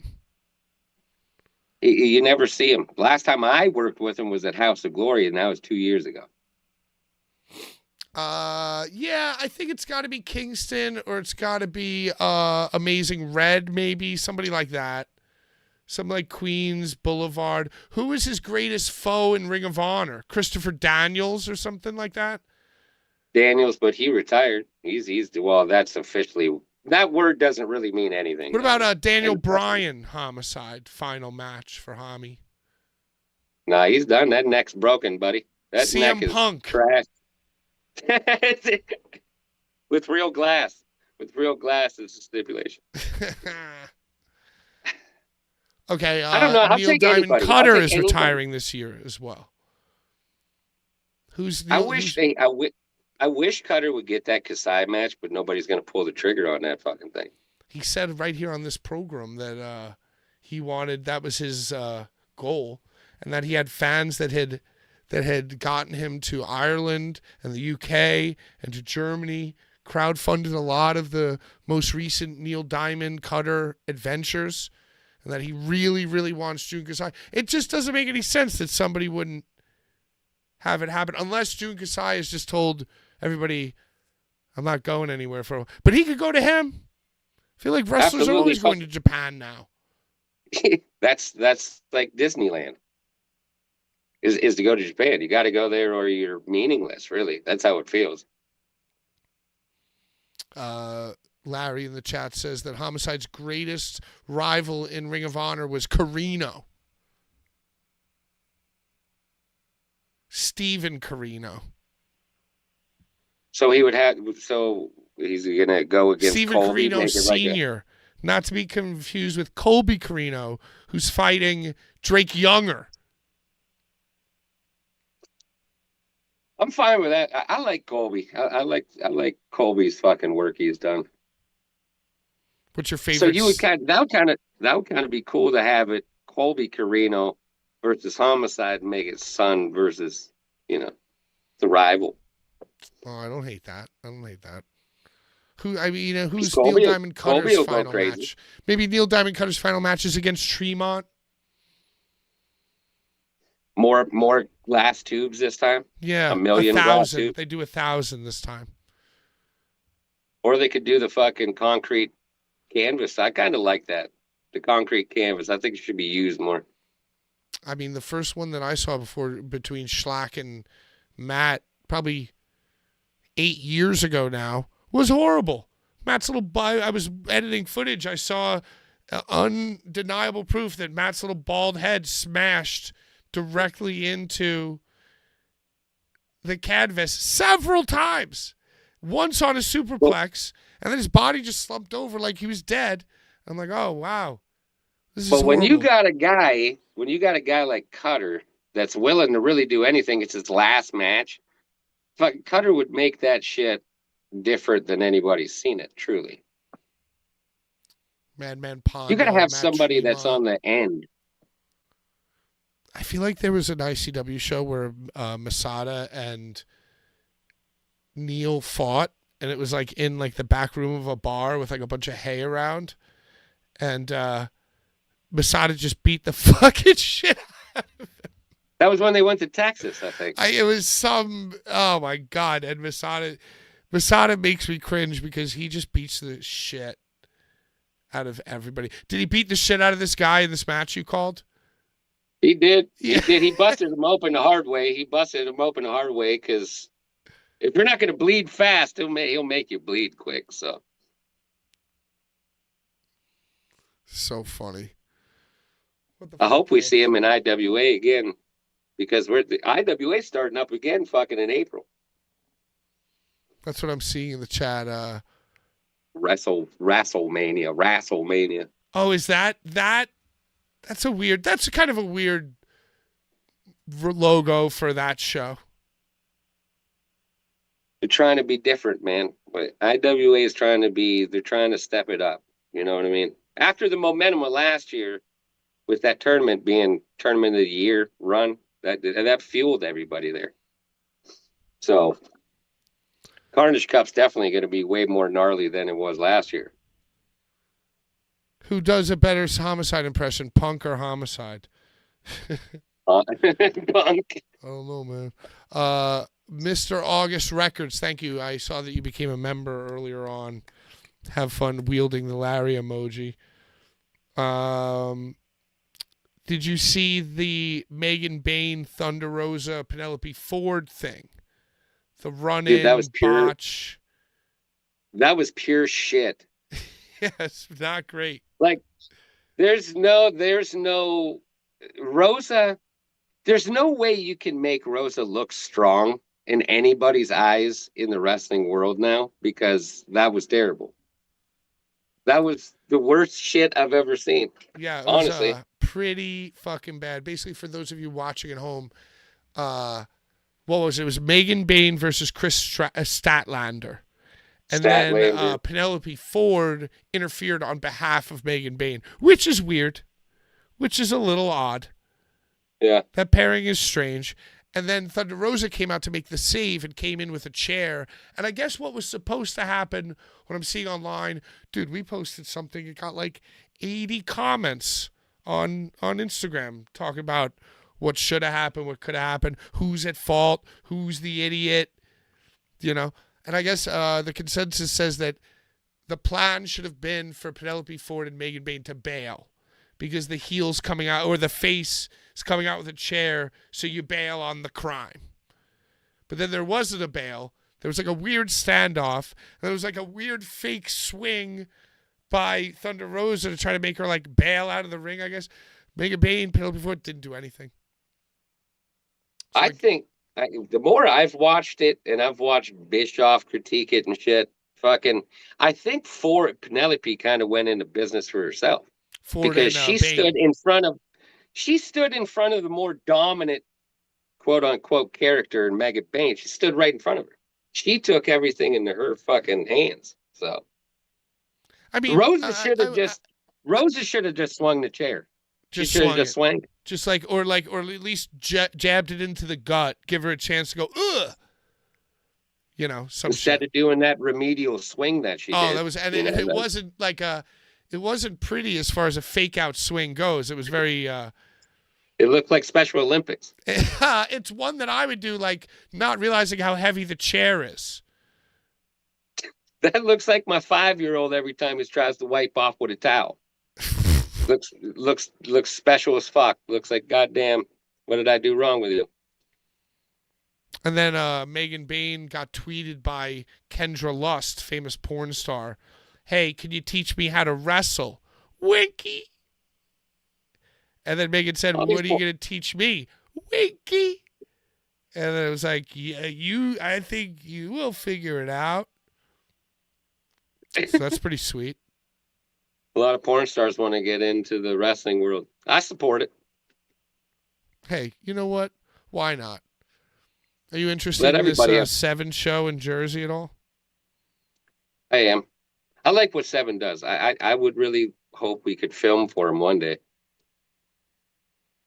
I'm trying to look. I feel like I have matches somewhere saved. Clone's on it again. Clone's on it, I think. I know. I get all confused because now there's a White Line Fever, which had the white cocaine writing, and now it has the red writing. I love all the cocaine support. I'm just saying, I like it. I like everything when it's put right on Front Street. I like when it's not, hidden. Just let it out there.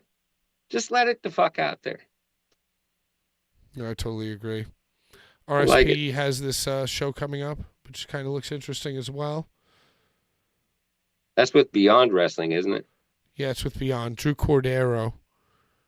Have you ever worked for him? You know anything about him? No. It's actually a shame, dude. We haven't been doing much wrestling as of late. Been doing more combat sports, and it's depressing me. You don't like K1? When you film any kind of combat sports, it's really one-dimensional. You don't really have to go with the flow or anything because you just follow the normal momentum of the match. When you're doing a wrestling show, you can't leave that viewfinder. If you're looking up, you're an idiot. You have to stay focused. Combat sports, I could just fucking be anywhere I want. I could be Joey Janela and trip off mushrooms and probably do a goddamn. You could be the greatest K1 Sports broadcasting carry job artist of all time. I probably would. Well, it's just like a hard cam, and they're basically fighting more in the middle. So you either have one stationary hard cam. Normally, you have a roaming. And then you have two guys that are in the corners. But it's just one-dimensional. But there's so many of them. So the business is always there. I'm on Seven's Instagram page looking at this Jersey thing. Drew Gulak versus Drake Younger. Ken Dixon appearing. Baltimore's own friend of Larry, friend of the Bullies. He should get booked a lot more than he does. Just throwing that out there. Since Larry always likes to throw shout outs, Ken Dixon should get a lot more fucking reps, people, in this 2025 to make it happen. Yeah, I agree. I think he's diverse and fun. Judge Joe Dredd appearing in New Jersey. Lucky 13, Nicholas Gage, Masada, Hoodfoot, Kalia, Killer Cash, Journey Fatu. That's all those things that are happening apparently in Jersey. It's just going to be the same exact show that always runs in New Jersey, except with Kevin Gill commentating. Basically, yeah. Why don't you just show up? You could just jump on commentary. No, come on. That would be crazy. I wouldn't be welcome. I saw people in the comments actually saying, like, you're just sad because you want to be a ref or a commentary guy again. I want to be a commentary guy. I did, if you guys care about that, I went to Man Bun Jesus' home and sat there and shredded commentary, yelling into his computer for his most recent Fifth Dimension thing. And it did feel good. It felt a little good. I'm not going to be. That's where your sadness is stemming from right there. So? You think I want to get back in the game?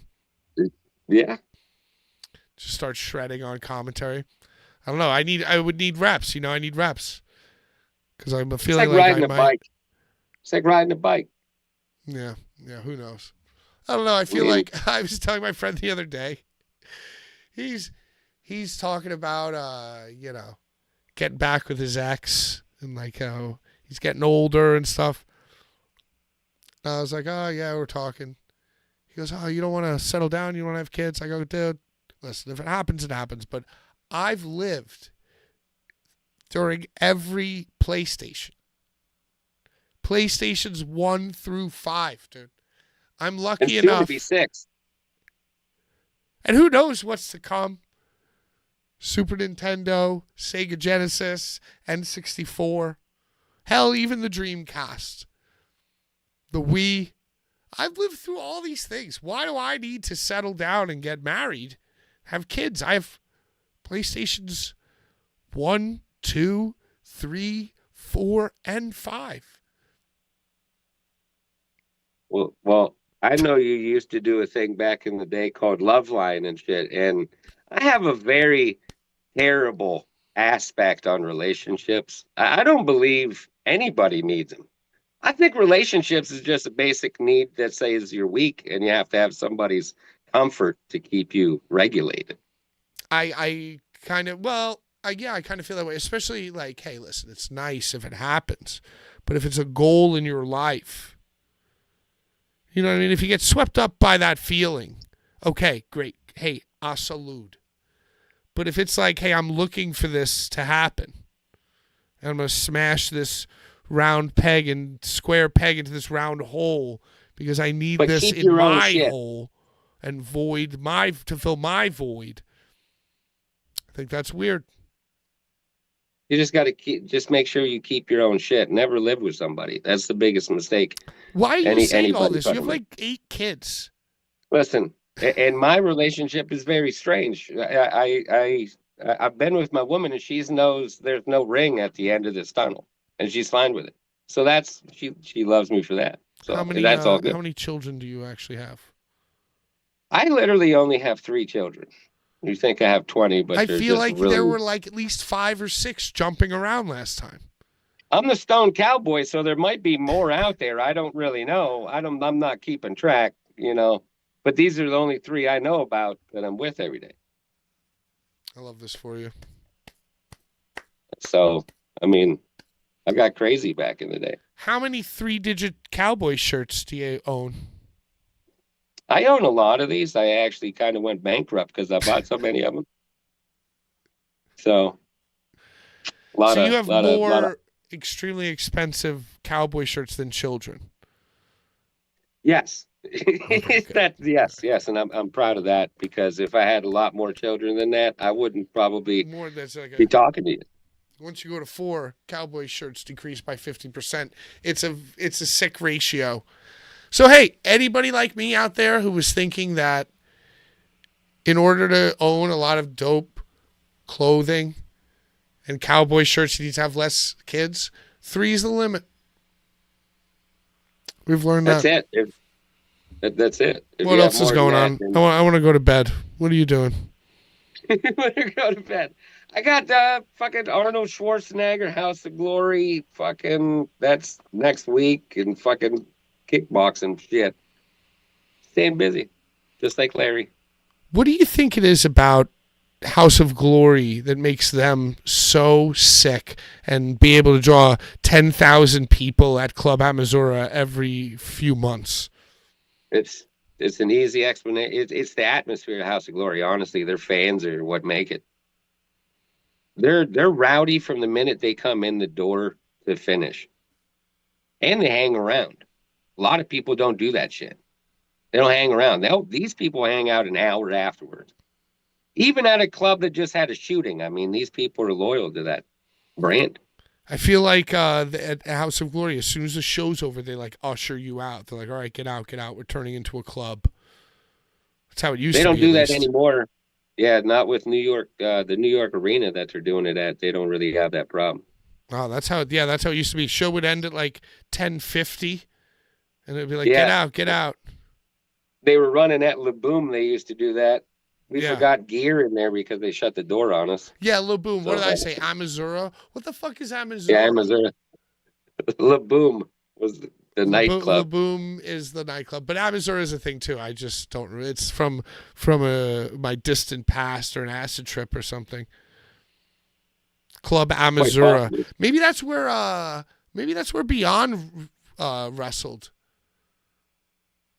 Maybe some Could Gage be. It stuff. sounded like a porn name to me that I watched once. Did you see that the best of Walter and Beyond is on like WWE YouTube channels? It's actually fun. I refuse to call. I still call him Walter to this day. Walter. It's Walter to me. It's not Gunther. I Do you don't miss believe in Fat that Walter? You miss Chubby Walter? shit. I do. Yeah, I think me his too. chops were a lot more brutal when he was fat. Yeah, it's so true. A lot more brutal, dude. He lost all that weight for what? Yeah, but he is a new Walter. He's a new Walter. He's a Gunther. he is a goon. It's not so bad. Listen, you think about all the transitions from indies to like top WrestleMania stuff. Fat Walter into skinny Gunther, who's now rich. That's not bad. He still chops the fuck out of you. He wears the same clothes. He's just skinny and rich now. It's not a bad upgrade. I like his promos because he seems like Ivan Drago in Rocky. He's just snobbish, cocky as fuck. He don't give. I like the character. Did you see he quoted old Zack school. Sabre Jr. and said, me wrestling is like reading Shakespeare to a dog. Me wrestling for these people is like reading Shakespeare to a dog. Yeah. Did you see Zack Sabre Jr.'s coming back to GCW? Who's he fighting? I don't know. I didn't even want to look, honestly. Oh, yeah, I mean Evolve. Not Beyond. Evolve. Yeah, I don't know. I feel like I liked Zack Sabre Jr. for a long time. And now I don't like him that much. It's like he's been doing the same thing for like 10 years. Yeah, he comes to America and thinks that fucking technical shit gets over. It's a shame that it doesn't. But Americans don't appreciate technical wrestling. It's like reading Shakespeare to a dog. Yeah. But they actually understand it, actually. I've gotten high with my dogs enough to know. They understand that shit. He's fighting Drew Parker. I think. I see in the chat. I don't know about that one. What's there? Did you see that Mance is fighting Kenta? Listen. I'm glad you brought up the king of the world, Mance Warner, because honestly, that man is on a different fucking level right now. Agree. Like he's on a different level than a lot of these guys out here. Anything Mance touches right now is solid gold. Anything. That Gabe Kidd match was fucking beautiful. Gabe Kidd is another one who's got a lot of positive hype around him. Yeah, he went right to AEW right after that fight with Mance. I don't even know if that matters anymore, really. I don't know if that's a good thing or a bad thing. Mance is on another level. Totally agree. Hair Mance. I love it. I love it. He's He's got that Southern psychopath look, and Steph's on a different level. Yeah, he's doing great. I guess he got pulled from that GCW event because he's doing TNA. Well, really, he should have that over everything right now. He's done everything in GCW. He don't need to ever really go back. Well, and TNA is getting the WWE rubski now. It's only a matter of time before you see Mance. Never, dude. Never. Oh, come on. Who's he gonna fight? Who's he? What? Write me Mance coming out. Okay. You could statistically put anybody with Chad Gable. Anybody. No. Mance Warner versus Chad Gable in a straight up just fight. Okay, but how does he appear? Fuck it. I'm throwing Mance Warner against Obafemi right now. No. Mance doesn't, and Mance comes in, and you see that Crazy, he's like wild nut. the same size, if not smaller, than Chad Gable, and it like ruins everything. Yeah. Yeah, no, dude, it's not. Moose TNA. Moose is in TNA. Mance is in TNA. Make it happen. Yeah, maybe. Make it happen. I can't see it. I don't think we should see anything anymore as wrestling fans. We should just get everything thrown at us. Fuck it. Just put everybody at the top level and see if they can swim. If they can't, then bury them for the rest of the day. Isn't that what AEW has done and is doing? No. They just never came out of a trip that they were seduced to. I don't know. I feel like the early days were also creatively hollow, but at least there was more sizzle. That's because Tony was letting everybody do what they wanted to do. Now he just let everything slip. And I feel like the problem is that they do too much of what they want to do. Like, I feel like wrestlers there are a lot of wrestlers who write their own stuff and it's not good. Fuck no. It's too really many not people good. Creative control. You give everybody creative control, you're asking for madness. Mike Santana and Mance in NXT. Santana's dope. He's dope. Whoever said that's a fucking genius. That's a good one right there. All right, but you're still reaching because then you have to establish Santana and then have Mance. Like, just write Mance into the WWE. That's the challenge in the comments this week. Write Mance Warner into the WWE. I just for fun. Just for fun. And if you can write a good one, you can get 2 shirts. Get 2 shirts. You get 2 shirts if you write a full fucking good list. How would he break it? Who would he fight? You could easily do it, man. That's what He's WWE got to come in is and missing. he's got to come in and fight like who's Gunther's like lackey? Ludwig Kaiser? Yeah, Kaiser. So Kaiser's out there, open challenge Kaiser. Patrick, listen. And we're in Manser's hometown, and he comes out. You remember it's USA, and he. You remember the Godwins? Yeah, Mance Warner could easily be the new age Godwins, dude.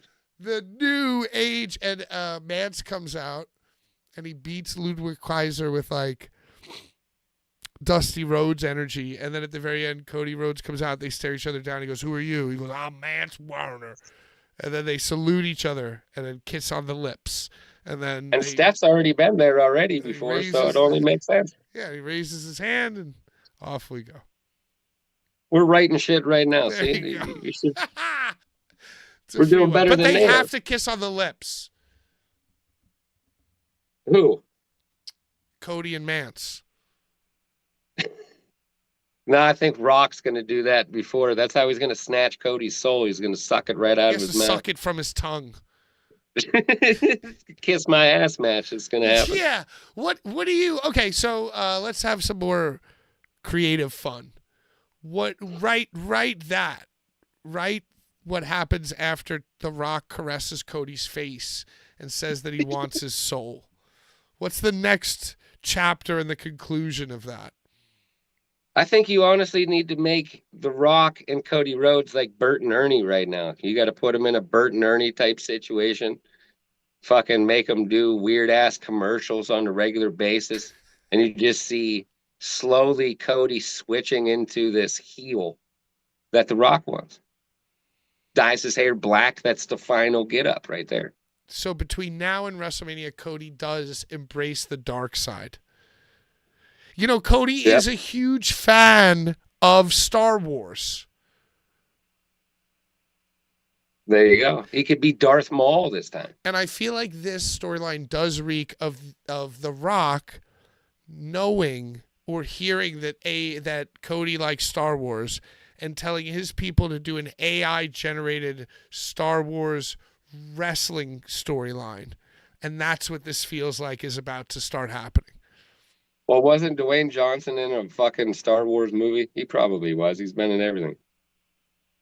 Have you seen this new Robert De Niro thing? I don't like to watch anything about Robert De Niro. I think it's a fucking goddamn shame what that man's turned into. Oh, you don't like his politics? It's not even that. I think he's just turned into a shallow shell of what he used to be. Well, he's old. He's not that. He's like 72. So's Joe Pesci, but he's still a classic. Well, anyway, Robert De Niro's in this new show that I won't mention to you. Dennis Leary's in a new show, too. I didn't know that. What show is this? What are you watching? It's some firefighter, again, that he's playing a firefighter chief or something on Stars. Sweet. Have you I seen watch Dexter on the regular. You like That's Dexter, huh? It's the only fucking show I watch. It's What do you perfection. think about original Dexter run, seasons 1 through 3 to 4, good. Seasons 6, 7, 8, terrible. I don't think they're terrible for the sole purpose that Rita finally died, and I think she was one of the most boring characters ever on television, besides Deb. And after that, it was just Dexter being a player, and I liked every one of his. Rita was the most boring character ever. Who killed her? television. Tom Hanks' son? The Trinity Killer, which is Lithgow. Lithgow killed her. Yeah. Trinity he Killer, found- good storyline. They had the brother. I thought he was. You had the brother, and then you had Jimmy Smith, then you had the Trinity. I don't think the brother should have started it off. I think that's where they fucked up. But by the time they got to Edward James Olmos and Tom Hanks' son, I kind of thought it started sucking.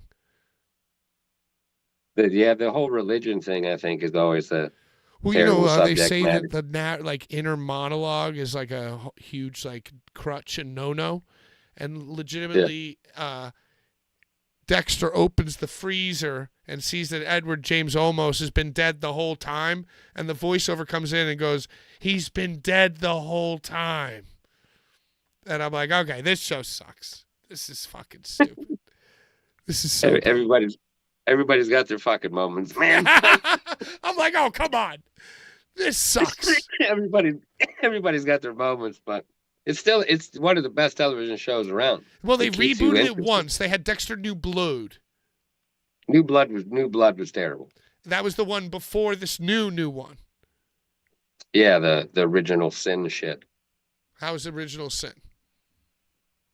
It was different at first because of the way you got to listen to Dexter narrate Right, the thing. Michael C. Hall does narrate in the. He narrates it, but the guy that plays him young, I think that whole story was great. And then when they finally showed the mom getting chainsawed, that shit was crazy. That shit was. They showed a lot more than I thought they were going to show. Right, he has to witness his mother getting chainsawed, and then Harry, the police officer, finds him in the crate, and With then his brother. realizes that like a baby who's witnessed this is definitely going to grow up to be a serial killer. So instead of trying to counsel him to not be a serial killer, he's going to train him how to be a good serial killer. and kill people A who good deserve serial killer that fucking dismembers people and throws them in the Gulf of now America. the Gulf of America. Yeah. And That's where he yeah, throws it. and he uses it's like, hey, you can kill and enjoy it and be as perverse as you want, but just make sure you kill a scumbag. I think the dark humor in that show is what makes it great. Like Masuka, the perverted Chinese dude, I think he's great on that show because he's different than everybody. He's so fucking perverted, and in a world that we live in, it's weird to see a character like that still going. Maybe it's Mance versus Matt Cardona in WWE as the digital media champion. Maybe Mance comes out with, what's her name, Steph, and he starts bragging about how he's on the cutting edge, or she starts bragging, and how nobody can touch, blah, blah, blah. You get it. And then Matt Cardona comes out with the fucking woo, the old school. Zack Ryder comes back? Yeah, Zack Ryder. Or he comes out as Matt Cardona and he cuts a promo and he goes, I'm always ready, Matt Cardona. But before this, in another life, I was the digital media champion. I started. There would be a digital media championship without me. I mean, you could. Was that title ever defended ever in history? And then you go Chelsea Green and Matt Cardona versus Steph and Mance Warner. That would make sense. Even though Steph can't wrestle, I think she's got a broken neck. So she got a bad neck. Yeah, she did fuck her neck up. Yeah. It's just fun to think about. What, a broken neck? No, just wrestling storylines. Oh, yeah. That's what wrestling's supposed to be. It's supposed to be fun to think about. Especially in ones involving Mance Warner or somebody who's fun. CZW is doing a lot of things that involve fun characters and thinking and pontificating about them. Nick Gage, RSP, Schlack, Cologne, Judge Joe Dredd, all in the mix. It's like the OGs are forming back up again, you know? I mean, if I was starting a wrestling promotion that I wanted to mix with young students and deathmatch guys, those are great names to start with. Yes, it's the founding fathers of deathmatch. Dothmatch. Dothmatch. Yeah, RSP, really, if you take a look at it, like 2011, it's like 14 fucking years ago. I honestly think that RSP is one of the greatest storytellers that's ever been in deathmatch history. I agree so much. I agree with you. I don't think any, because that's the lost art in deathmatch is storytelling. Nobody does it. It's just match after match that's recycled over and over again. And he passed that on to young Addy, who cares about everything he does in his own way. I know you hate the over-edited fucking promos he throws out, but I think that guy cares a lot, though. It's his uniqueness. That's what makes him stand out. I mean, you talk about Mankind. Think of old school. Put those two in their prime together, like Mankind, Atticus. Because if I had to watch Mankind on TikTok, I would have hated him. Isn't he on TikTok? I don't know. You get what I'm saying, though. It's like I get it. You know. They would probably ban his ass for some shit, because. But yeah. Listen, hey. But I'm old and cranky, right? So I think about the way that I felt when I discovered ECW, and when I discovered, when I was like 11, 12 years old and discovered 1995 Kawasaki Dream and all this stuff.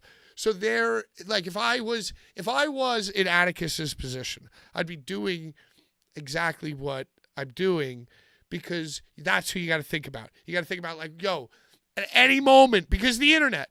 It's not like back in my day where I had to have the magazine already and send away for it, and you had to already be a fan. Like, you could literally have a kid stumble upon it through Instagram Reels or through YouTube. Like, they don't even have to seek it out. And you could literally, in that 60 seconds, do to them what Tommy Dreamer getting chokeslammed through 3 tables by 911 did to me, which is teach me what having anxiety was all about. You know? Yeah. Yeah. Teach me what it felt like to be watching something and feel in danger and fuck up my mind, just like Dexter and the Chainsaw. You got to have an interesting story or else it makes absolutely no sense. So, you know what I mean? Like if I was in a band now, if I was a wrestler now, you would have no choice. Yeah, there are people like me who get sick of it, but you never know what 13-year-old fucking kid is going to stumble upon your shit because you used a metal song they might have just listened to, and then you open up a whole new fucking world to them, and what you do matters to them the same way that Mick Foley mattered to me. But with that being said, he still sucks. Atticus still sucks. He's an idiot. Hatred, you got to let the hatred flow through your heart Fucking sometimes, poser, man. You got to fucking let it out. moron. Fucking gold teeth loser, idiot. Starbucks outfit I think the wearing. same thing about Uncle Joey sometimes. Oh yeah. But you know, I don't blame him. At least he cares. At least he does care. RSP is the true master, though. I still think the best match he ever had was with Jeff Hart. Who? Joey Janela's best match was Jeff Hart. Jeff Hart. Look it up, man. Jeff Hart versus Joey Janela, one of the greatest matches of all time. Jeff Hart. Yeah, Jeff Hart. He's a classic. He's a fucking ass whooper right there. What's IWA, Atticus's beat best out. match? Atticus's best match. You gonna put me on the spot like that? I don't know. I don't fucking know. I'll just support you. All of them are dog shit in your opinion. Yeah, fuck him. They're all bad. They're all terrible. What's your favorite Over-edited. RSP match? I mean, Tremont. there's Cage of Death, Joe Gacy, Tremont. Swerve. There's all his early Tournament of Death stuff. There's him versus Nick, 1, 2, and possibly 3. I think the best, in my opinion, was him and Tremont for the culmination of 440. That whole feud when they invaded Through the H2O. car? I think, huh? And he powerbombed him through the car. Yeah. He fucked him up through the car, yeah. And then that Tremont. culminated in the COVID retirement match. Yep. Which I was at, which was amazing. Anyway. It's the good storylines that get you captivated, and 440 and Tremont had one of the best ones. The whole H2O story was great. H2O 440 is a blessing that Richard Dickolas bestowed upon us. Now he's got his birthday show coming up. And you know what makes me love him even more?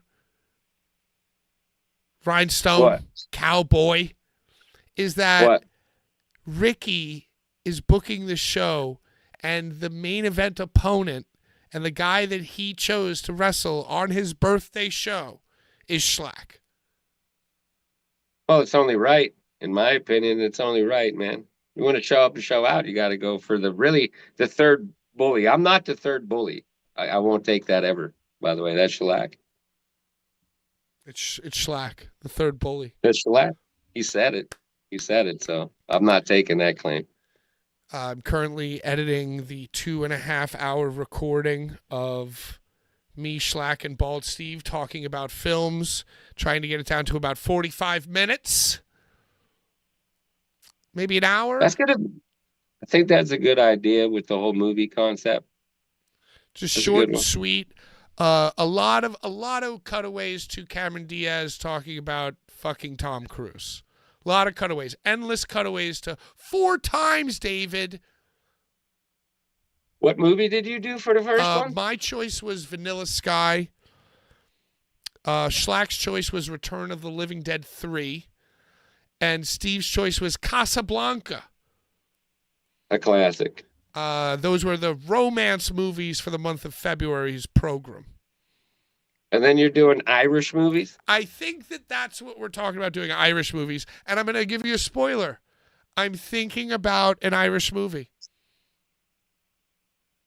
The Banshees of Inisherin.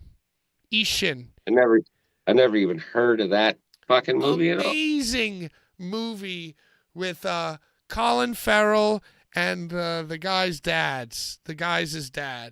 He's like an Irish guy. And it's just, there's a lot of fucking talking, but it's a good movie. Subtitles on, but it's very Irish and it's very good. And I think that's going to be my movie. I think I'm going to put these guys through like a 2 hour and 45-minute Irish talking movie. All Gaelic. Oh, For the whole it's entire like, well, yeah. Yeah. It's good. It's good, though. It's a good one. You got to run subtitles. It's the only way to watch a movie. RSP and Cologne Red movies. Wedding at Wrestling Revolver. RSP had a hell of an MLW run, too. All the shit that he did with Raven? Yeah, and he still wrestles. I like that shit. I like that shit. I like that shit. What's your favorite Irish movie? I don't even have one. Honestly. I'm not even going to try to reach for that one because I don't have one. Grumpy Your Old Man. There's Braveheart. There's that's Scottish. Whatever. Boondock. Close enough. I like Saints. The Irish guy in that movie. I like the Irishman with De Niro. And that's right up your alley. They youngified him. The movie with Brad Pitt where he talks fucking funny. Oh, Snatch. That's a good one. I think that's British. I think that's... I'll accept it as Irish. Then if you're going to do that, you got to do Lock, Stock, and Two Smoking Barrels. If I could do with that, Rock and Roller. Sure. You do that one. Goodfellas is an Italian movie, Larry. But I guess Henry is Irish. The main character is Irish. Irish and Italian go hand in hand. What about The Fighter with Mark Wahlberg and Christian Bale? I think they might be Irish in that movie. The Town. I feel like they must be Irish in The Town. Yeah, they're all Irish in that one. I mean, so Boston means Irish then. So you could do Good Will Hunting. Any Boston movie. Any kind of Boston movie would be an Irish movie. Okay. Anything from Boston could be. The Departed. The Departed's a great Irish movie. It's the Irish Mafia. Darby O'Gill. The movie about Whitey Bulger. Oh, Whitey. Yeah, Whitey. You can watch that one. I've never heard of that. I just assume that's the name of the movie. I think it is what it is. Bulger. It makes sense. Celtic Pride. Hey, what's the last? You don't watch any movies, you say? I do watch movies, but I'm picky. What's the last good movie you watched?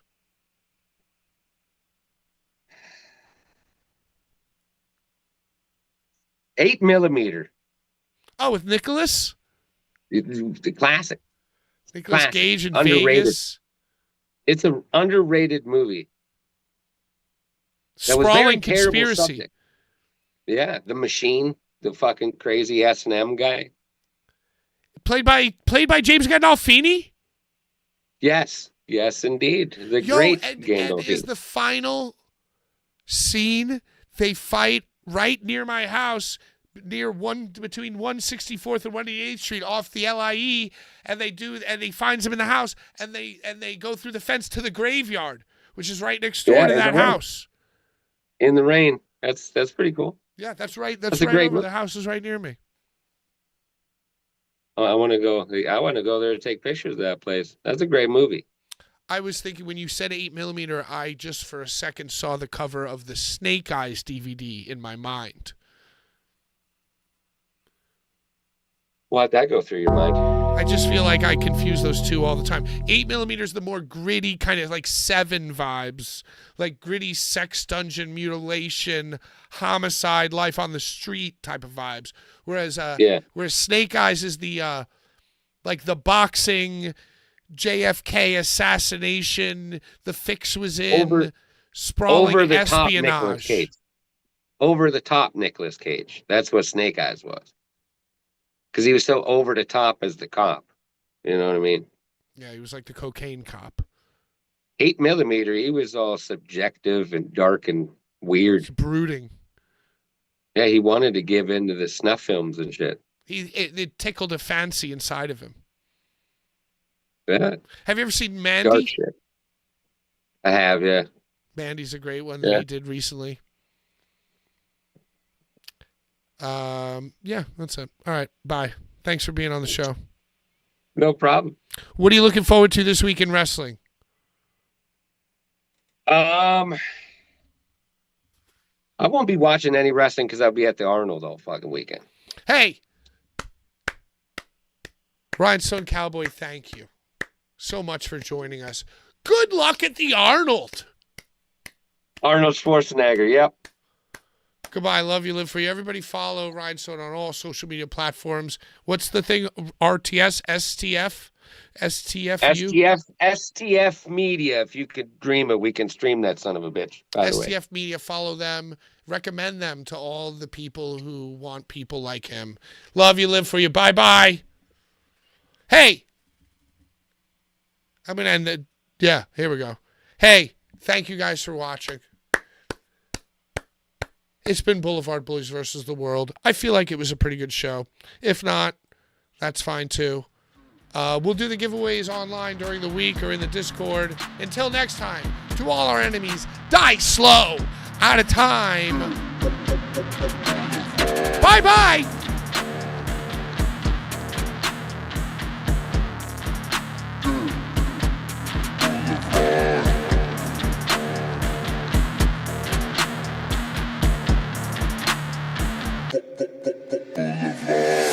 Oh, so crazy when you burn in hell forever.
Bullies.